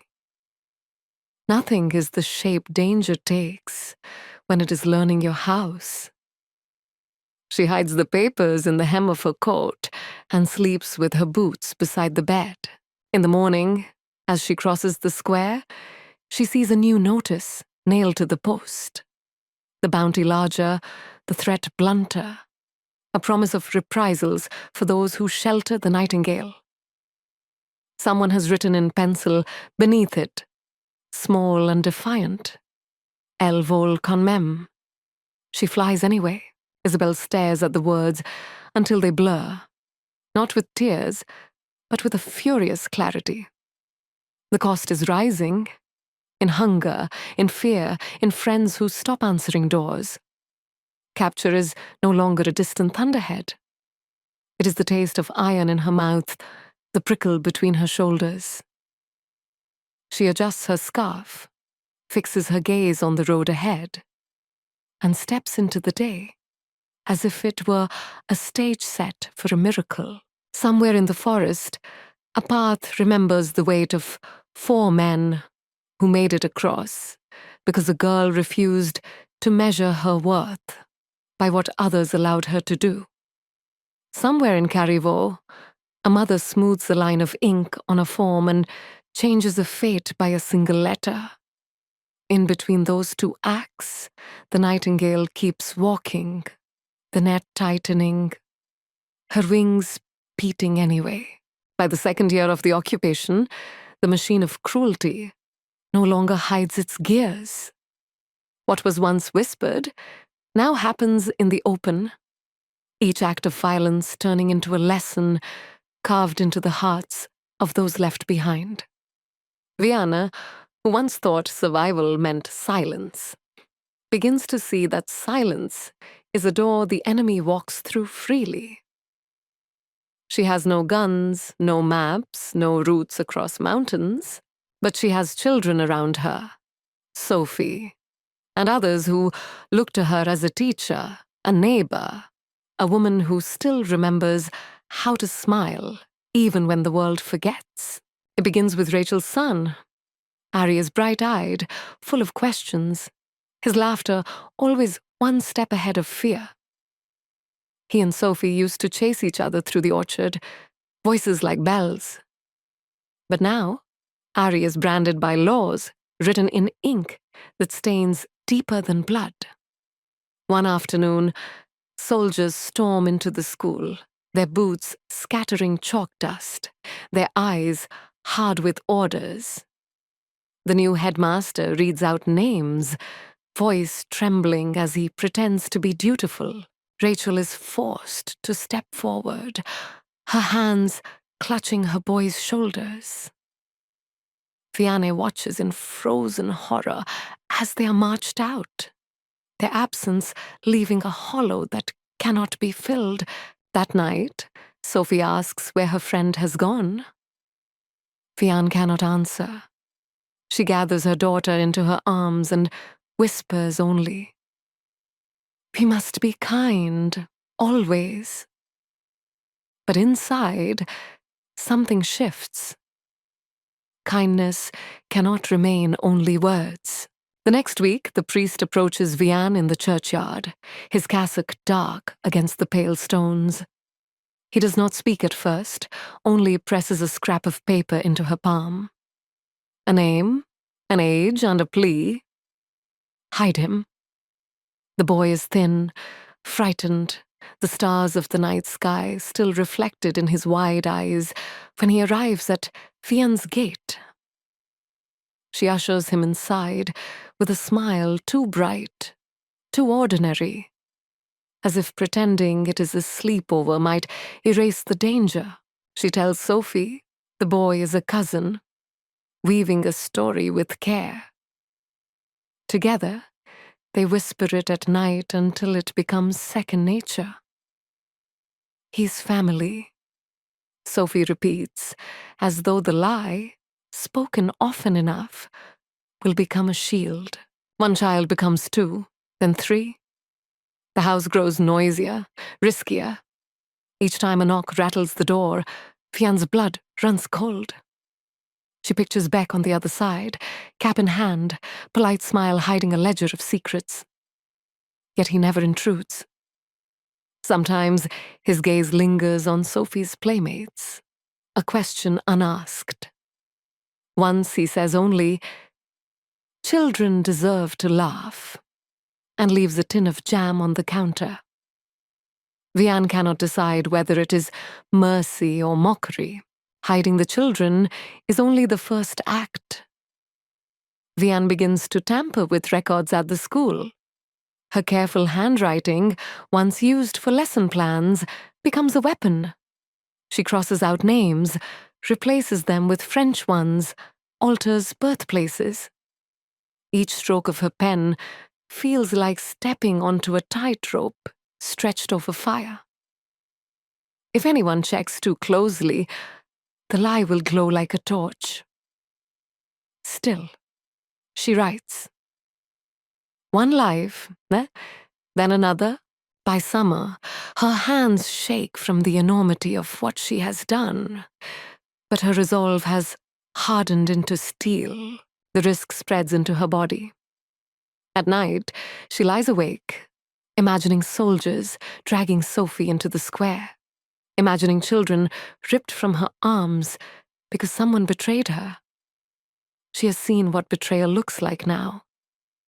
A neighbor's gaze that lingers too long, the way someone smiles when bread is scarce, the woman who accepts chocolate from a soldier and then lets her silence condemn others. And yet, she cannot stop. Each time a new child arrives, Vianne feels both terror and grace. The small shoes lined up by the hearth, the whispers at bedtime, the way Sophie folds her arm protectively around whoever sleeps beside her. These are proofs that love can still multiply even in scarcity. One evening, Isabelle returns late, boots caked with mud, face hollow with exhaustion. She finds Vianne mending a shirt at the table, while 3 children huddle asleep upstairs. Isabelle stares, disbelief softening into awe. "You're fighting," she says quietly. "In your way." Vianne's needle pauses. Her eyes lift to her sister's, tired but unflinching. "We all fight in our way," she answers. For the first time, the gulf between them narrows, 2 paths of resistance braided by love. But danger sharpens. Soldiers patrol with dogs now, their noses sniffing out fear. Trucks rumble at night, carrying away neighbors who never return. At the edge of town, a train yard fills with cattle cars, the stench of it carried on the wind. No one dares ask where they go, but everyone knows. Rachel's absence haunts Vianne. She dreams of her friend standing in the schoolyard, eyes wide with betrayal. Sometimes she thinks she hears Ari's laughter echo in the orchard, only to wake to silence. These ghosts become her fuel. Each child she hides, each record she alters, is an act of defiance, not only for the living, but for those already gone. One afternoon, as Sophie plays with the other hidden children in the orchard, Captain Beck stands by the fence, watching. His face is unreadable. For a long moment, Vianne cannot breathe. Then he turns, tips his hat and walks away. Relief crashes over her like water. But so does the realization the rope she walks is thinner than ever. One step wrong, and all of them will fall. Still that night, when the children gather around the fire, Vianne tells them a story. Not of war, not of hunger, but of a bird who sings in the dark forest so that others know the way home. The children lean in, their eyes reflecting the glow of the flames. Sophie smiles sleepily against her shoulder. And Vianne, who once thought herself too timid for courage, realizes she has become a guardian in her own right. A nightingale of silence, of ink, of hidden names that will outlive the war. Morning breaks like thin glass, and the village learns a new sound. The click that comes before a door is kicked in. It happens 2 lanes over, then again on the square. Men with lists move like a weather front, their dogs' snouts lifted to catch the smell of fear.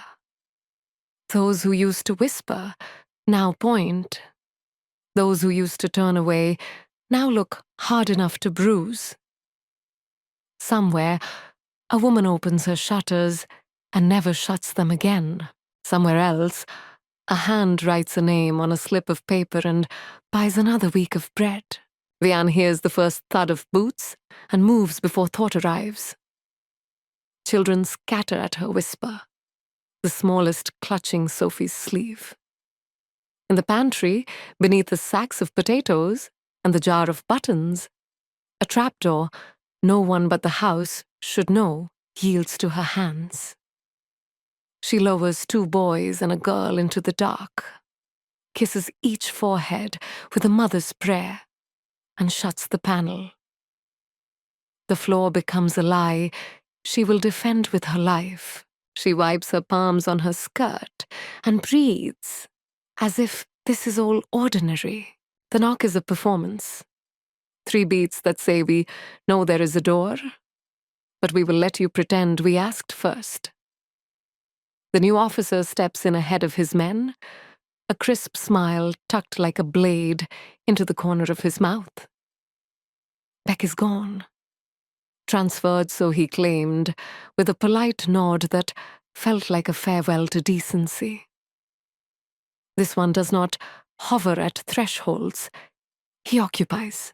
Papers, he says. Although he already knows the answers, he means to record. He walks through the kitchen with the proprietary air of a man inspecting something he plans to break. His gaze snags on the row of shoes by the door. Too many. Then on the flour bin. Too low. He runs a finger across the mantel the way the other did and looks at the dust, as if it is telling him secrets. Vianne folds her hands together so tightly, her knuckles blanch.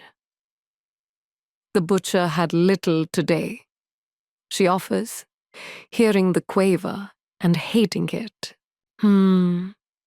He opens the pantry, glances at the shelf where the jar of buttons stands straight as a soldier, touches the sacks with the toe of his boot.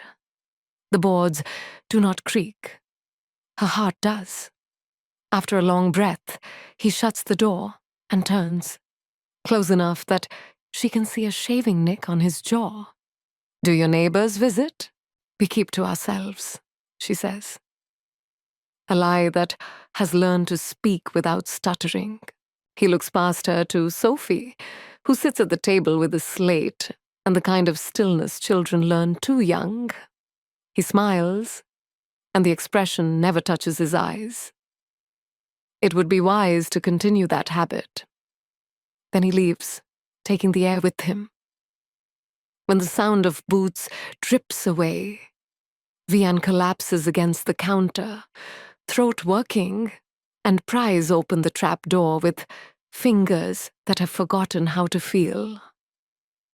Children spill back into light, blinking like night creatures. She gathers them close until her ribs ache from the pressure. News travels with the speed of rumor and the weight of proof. At dawn in the square, 3 men are tied to posts. No charges are read. The crowd is called witness.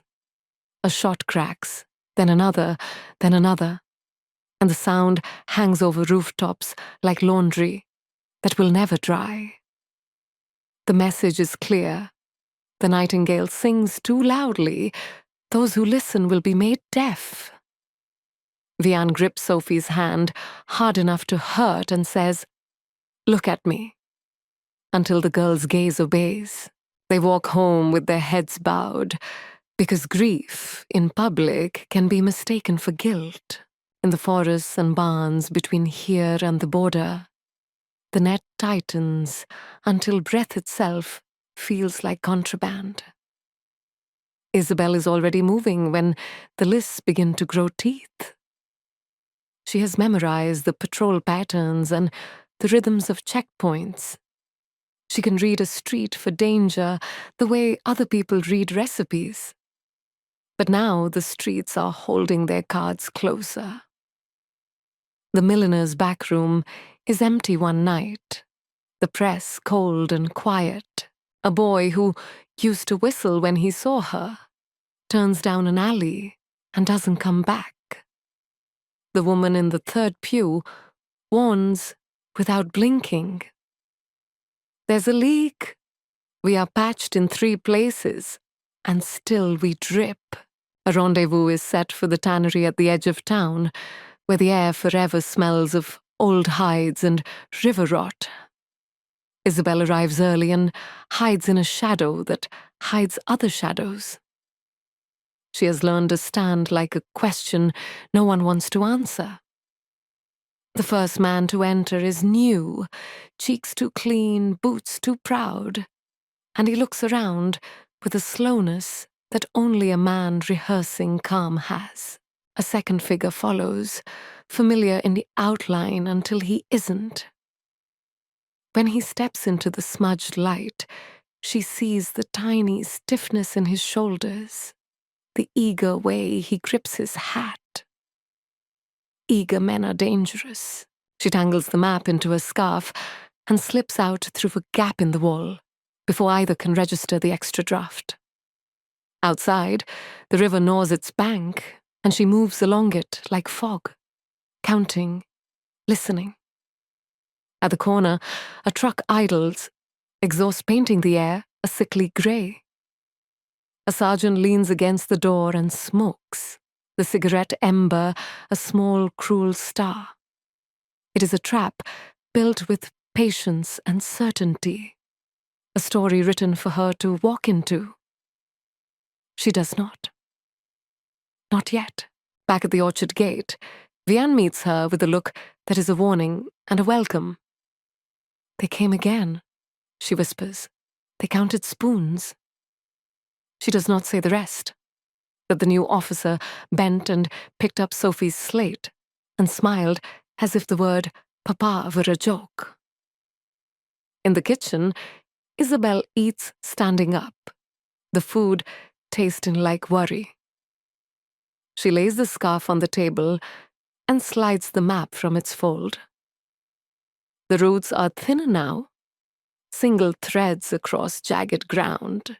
"One more crossing," she says, "then I'll disappear for a while." The promise sounds hollow as a coin. The crossing is scheduled for a moonless night that never arrives. Clouds hold the light like war holds youth. She begins anyway. 2 airmen at her back, one limping, the other doing a poor job of pretending he isn't afraid. In a ditch beyond the checkpoint, a fox watches them pass, eyes twin embers. As they skirt the road, a car's headlights flare without warning, bleaching the world. Isabelle freezes, calculates. She has a handful of seconds, a pocket of dark, a lie sharp enough to cut. "Get down," she breathes, and the men melt into the hedge. She steps into the road with her papers in her hand and her mouth already forming the sigh of a woman too tired for anything but errands. The car slows, then stops. The officer who steps out is the one from her kitchen. His gaze flickers, almost amused. "Out late, mademoiselle?" he asks. "My aunt is ill," she says. "She needed—" She holds up the basket. Onions again, always onions. Behind her, the hedge rustles, the smallest sound. His head tilts. A soldier rounds the car with a torch. The beam travels the ditch like a tongue. It stops on a boot heel, not well hidden enough. The soldier smiles in the way men do when they think they've won. Isabelle moves before his finger finishes curling on the trigger. She throws the basket, onions cracking against boots, and runs into the hedge, grabbing the airman's sleeve, yanking him into dark. Shots split the quiet. Branches whip her face, and she stumbles, halls. But there is a ditch she did not see, a hand she cannot shake, a torch that eats shadows whole.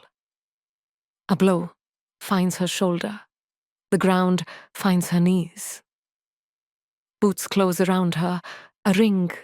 Now, the officer says softly, almost kindly, "We finally talk." She looks up and smiles, the way women smile when they want men to underestimate them. Blood tastes like a penny in her mouth. "You won't like my voice," she says. "It carries." They bind her wrists anyway. The airmen surge, brave, foolish, and a rifle butt answers. She hears a cry cut off mid-breath and thinks, wildly, that this is what a wing sounds like when it breaks. They throw her into the back of the car with a precision that says, "Practice." Shut the door with a click that sounds like the world narrowing to a single hallway with no windows. Through the glass, she sees the hedge quiver back into stillness, the ditch swallow the last of the night, the fox slip away without a sound. The car moves. In Carrivaux, Vianne wakes with the certainty that something has been taken. She goes to the window and finds the orchard quiet, the trees' black spires against a sky already paling. She pours water she does not drink, sets bread she cannot swallow on the table, counts children she can touch. Then she stands with her hand on the flower bin and feels the house listening. The silence says nothing at all, which is how houses keep secrets. By noon, the rumor has a shape. They caught her, a girl on the road, a basket, 2 men. Some say she screamed. Some say she laughed. Some say she stared at the officer until he looked away first.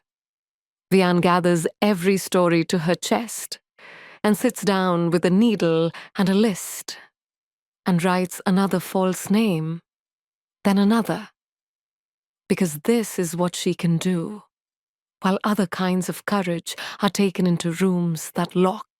At dusk, trucks rattle past, carrying prisoners, with their heads lowered, as if sleep could be found there. The new officer tips his hat at the gate without stopping. There is mud in the tread of his boots, and something like satisfaction in the corner of his mouth. Vianne watches him go, every muscle trembling with a fear that tastes like iron and a fury that tastes like ash. Night falls. Somewhere a door slams on a corridor that leads to a desk, to questions, to a notebook with neat lines. Somewhere a woman chooses the first lie carefully and puts it down like a stepping stone. Somewhere a mother whispers a story about a bird who sings so the lost can keep walking. And in the space between those somewheres, right and wrong become a single road everyone must cross in the dark. The room they put her in pretends to be ordinary. A desk, a chair, a window painted shut, but the ordinary has been trained to hurt. Isabelle sits with her wrists raw and her breath measured, counting the flake lines in the whitewash, as if numbers could hold her together. The officer who enters is pressed and smiling, The same man who tilted his head at her basket of onions and heard the night breathe behind a hedge. He sits across from her as if they might play cards. "You are brave," he says in French, the compliment wrapped around a hook. "Tell me the names, and you can go home." She looks at his hands, so she will not look at his eyes. She remembers Gaëtan's voice, "We smoke," and lets her face go quiet. Names of the last country. She will not surrender them. The officer speaks of mercy, of futures, of mistakes made by foolish youth. Behind his words, somewhere down the corridor, a woman cries out, then does not. Isabelle keeps her gaze on the whitewash and pretends she is stone. He calls her stubborn and leaves. Another comes, who is not interested in talking. Pain arrives like weather, uninvited and thorough.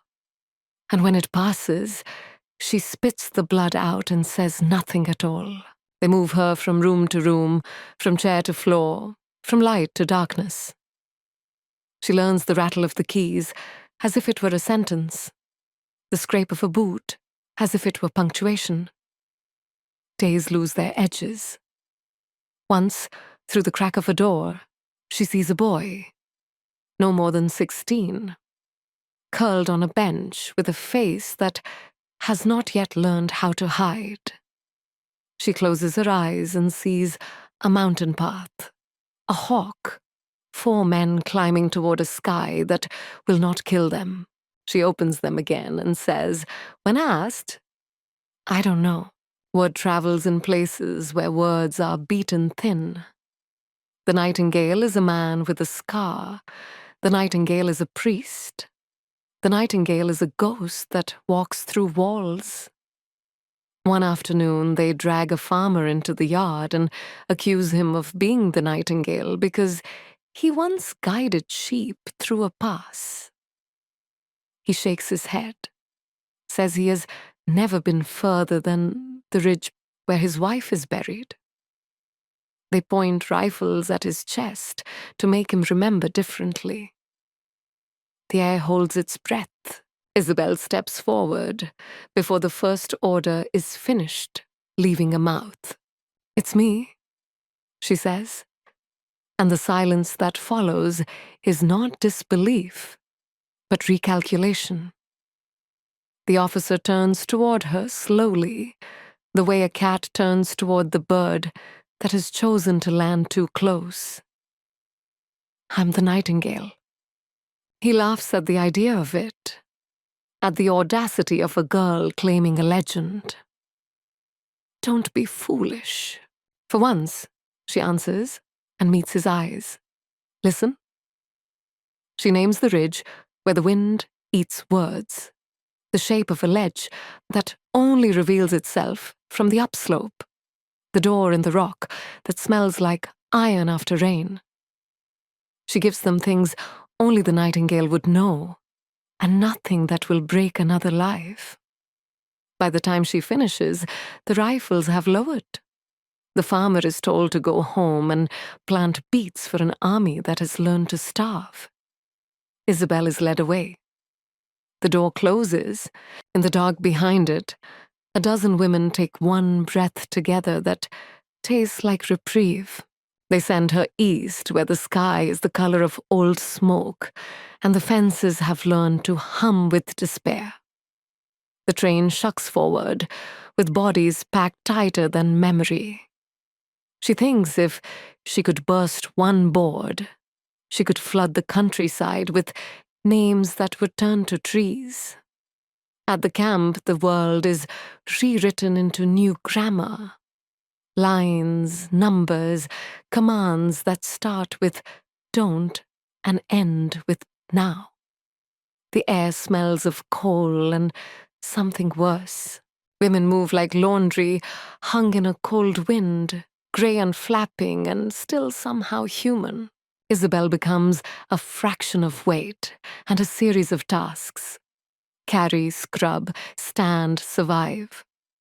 She learns which guard looks at the ground, Which woman will share half a crust? Which corner of the yard lets the sun touch your face for a heartbeat at noon? She learns to tuck her hair under a rag and her hope under her tongue. At night, girls whisper maps, the way others whisper prayers. She closes her eyes and walks the crow road again and again until the ridge gives way to stars. Sometimes she coughs until she sees light. Sometimes she dreams of Gaetan and wakes because the kindness in the dream hurts worse than cold. She refuses to let them keep her voice. In the barrack, where the wind threads through the boards, she tells the newest arrivals a story about a bird that cannot be trapped by wire. She does not call herself that bird. She talks instead of a woman in a village who hides children under floorboards and feeds them courage with soup. The listening faces lift, only a little, only for a moment. And in that moment, the women look like themselves. The next day, a scrap of cloth appears on her bunk, a piece torn from someone's hem, blue as a remembered sky. It is nothing, it is everything, it is a flag. She tucks it into her sleeve. Back in Carrivo, the new officer makes the village learn the habit of flinching. Men vanish at dusk. Women keep their voices lined with sugar and iron. When soldiers arrive to sweep the street, Vianne feels the floor buzz under her feet before the knock. She has turned hiding into choreography. Children to the cellar, trapdoor lifted and lowered, rug tugged back into place. Kettle set on to cover the silence like a veil. Each time she believes she will not make it. Each time she does. And each time the distance between saving and being saved narrows to a few heartbeats. A name appears on a list at the school. A child she knows. His letters neat. His birth marked correctly in a book she herself wrote. The next day, she stands at her desk and changes the letters until they read as if his life had started somewhere safer. Her hand shakes only afterward. That night, she carries him through the orchard in the blue before dawn, feet silent on frost, and passes him to a man in the road, whose face she will not remember on purpose. Be good, she whispers into his hair. Be someone else until you can be yourself again. He nods like a soldier. He is 6. The officer notices. Of course he does. He begins to come at odd hours for nothing at all. A question about a missing ledger, a remark about the weather said like a threat, a pause at the pantry door as if listening for the sound of children breathing beneath the floor. One grey afternoon when the house is empty, but for them, he closes the kitchen door and steps too close. The world shrinks to the circle of his shadow and the cold press of the counter against Vianne's spine. The scene breaks along a fault line made by all the other scenes, like it in all the other occupied rooms. His hand, her fear, the orchard beyond the glass, pretending not to see. We will not linger here. We will say only that when a man decides his uniform entitles him to a body, he steals something he can never pay back. Afterward, she cleans the sink, though it is already clean, scrubs until the skin on her hands is pink and thin. She puts the kettle on because water knows how to become something warm when you ask it. She tucks Sophie into bed and tells a story in a voice that does not tremble about a nightingale who outwits a wolf by teaching the forest to sing. When the house sleeps, she goes into the orchard and stands between the dark trees and does not cry. The stars are quiet. The earth holds her up. Months later, a life will quicken inside her like a small, stubborn light she had not asked for and will not put out. One evening, he returns, drunk with victory. No one else can see. He follows her down the steps to the cellar, his breath sour with triumph, and reaches for what he thinks belongs to him. Vianne moves without deciding. Her hand finds the iron shovel by the coal scuttle, and the first blow is not a blow so much as a refusal given form. The second is mercy for every room where a woman's no was made into air. Then there is a silence that does not end and must. She stands, shaking, in the cold half-light, and realizes the world will not hand her justice. It will make her dig it. She covers him with the earth that has always grown her apples. In the morning, the orchard looks exactly the same. That is how orchards keep secrets. After that, she lives as if the house itself is a tripwire. Every creak is a summons, every knock a verdict. But the front collapses. The radios crackle differently. News travels on the wind with a taste of iron and something like rain. Rumors of retreat, of tanks rolling west, of a war deciding to end because it has run out of boys to eat. In the square one afternoon, a thin, unbelievable sound rises.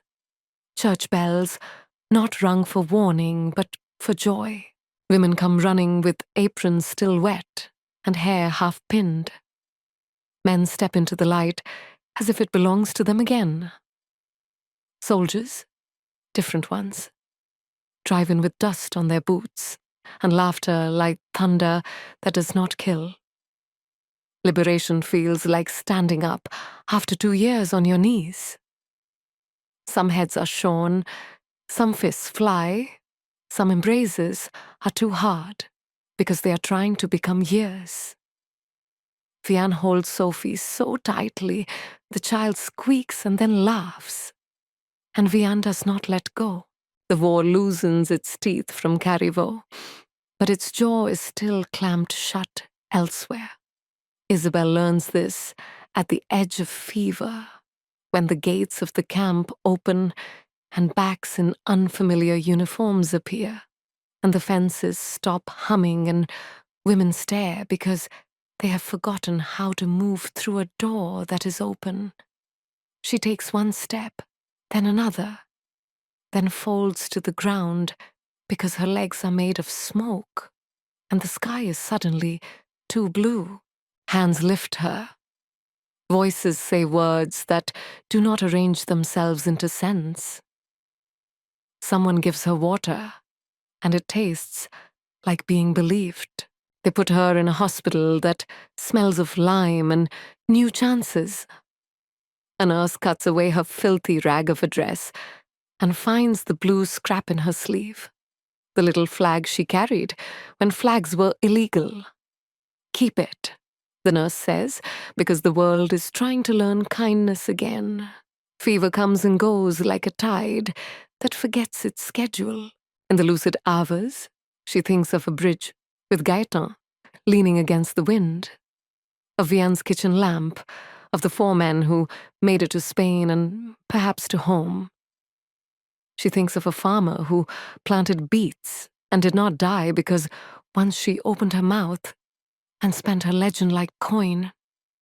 She thinks of herself not as a bird, but as a girl who would not sit down when told to.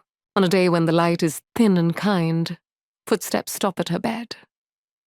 A man says her name as if it hurts him. She opens her eyes to a face remade by the years. Older, carved by worry, but the eyes, yes, the eyes are the same. And for a second, they are 2 figures on a bridge again, the river of war rushing under their feet.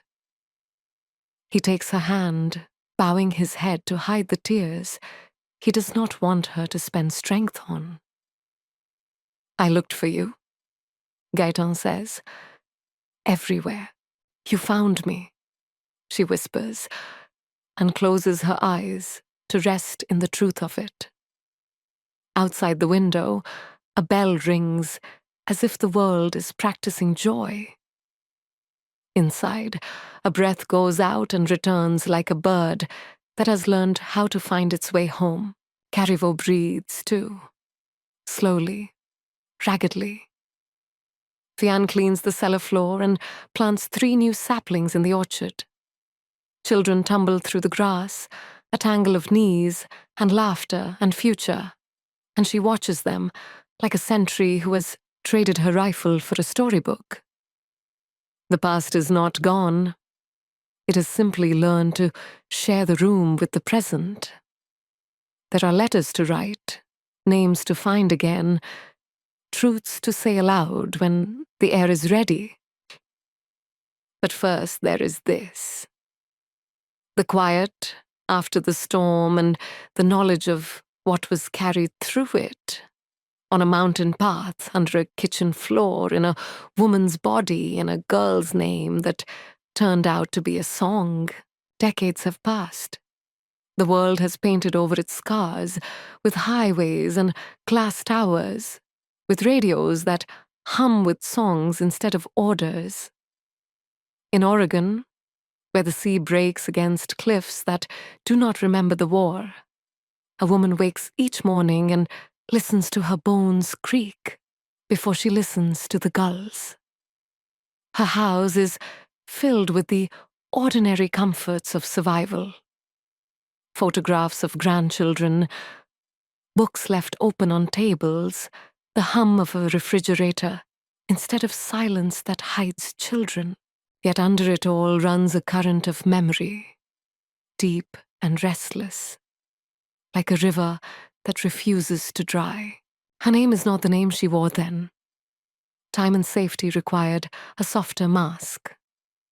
Neighbors know her as a quiet widow with a polite smile, someone who tends roses and brings apple pies to church suppers. They do not know that in her chest beats a heart that once kept pace with bootfalls, that once learned to stay silent when silence was the only shield. They do not know that every night when she closes her eyes, she still hears the sound of trains she never rode, but never escaped. Today's different. Today she has been asked to tell her story. A letter arrived weeks ago, written in the tidy hand of a journalist who was too young to remember, too eager to let the past settle into ink. At first she thought to burn it. Some things are safer left in shadow. But shadows grow heavier with age, and secrets grow teeth. She's tired of carrying the weight alone. She walks slowly through her garden, leaning on a cane, and sees Sophie's face in every flower. Sophie, now grown, now mother herself, who once asked why her friend Ari never came back. She never answered then. She will answer now. At the edge of the path, she sits on a bench, worn smooth by rain, and remembers not Oregon, but Carriveau. Not roses, but orchards. Not gulls, but the shriek of trains and the echo of boots. Memory does not come gently. It arrives like a storm breaking through shutters, rushing in with the scent of smoke and bread. The sound of a child's giggle swallowed by silence, the sharpness of a soldier's smile. She remembers Isabelle most vividly. Isabelle, her sister, her firebrand, her nightingale. The girl who refused to bow, who carried men across mountains, who endured rooms built to break her and still left singing. Isabelle is not here to tell her own story. That is what aches most of all. The legend took her voice, called her a myth, a rumor, a symbol. But she was real. A girl with ink-stained hands, with laughter too loud, with a hunger for love that was never fully fed. And she was Vianne's sister. The journalist arrives in the afternoon, notebook in hand, eyes wide with the reverence of someone standing before a monument they had not expected to breathe. He asks politely, almost apologetically, if she will share what it was like. She laughs, a brittle sound. What it was like, she repeats. It was like drowning slowly while trying to teach a child to breathe. And then she begins. She speaks of Antoine, of the orchard, of the first German officer who took off his cap as if that could erase the stain of his boots. She speaks of Rachel and Ari and the day the schoolyard emptied. She speaks of the trapdoor, of flower bins and ration cards, of names changed with a careful hand. She speaks of nights when the kettle whistled, not for tea, but to cover the sound of children holding their breath beneath the floor. Her voice falters when she comes to Isabelle. She tells of the scarf, the satchel, the nights when her sister slipped out the back door with the fire of belief in her eyes. She tells of the whispered name that grew into a legend, the Nightingale. She tells of capture, of pain endured without surrender, of a sister who gave her own body to silence so others could live. Her eyes blur, but her voice does not break. She was only a girl, she says, but she flew anyway. When she finishes, the garden is drenched in the gold of late light. The journalist sits silent, his pen still, his eyes wet. He has heard many stories, but not like this. Not one that tastes of both ashes and apples.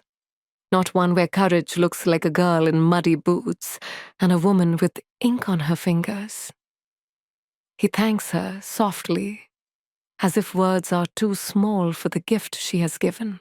That night, alone, she sits by the window with a photograph in her lap.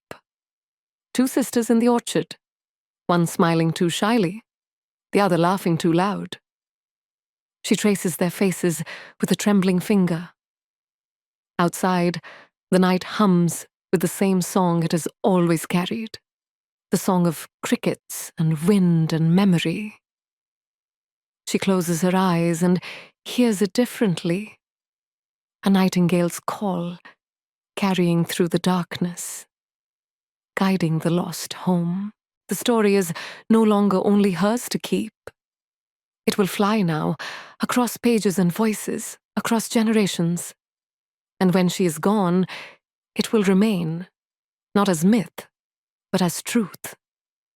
That two sisters endured, that love survived war, that sacrifice left behind a song no silence could smother.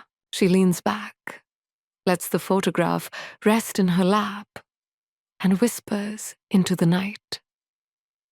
You are not forgotten, Isabelle. You never were.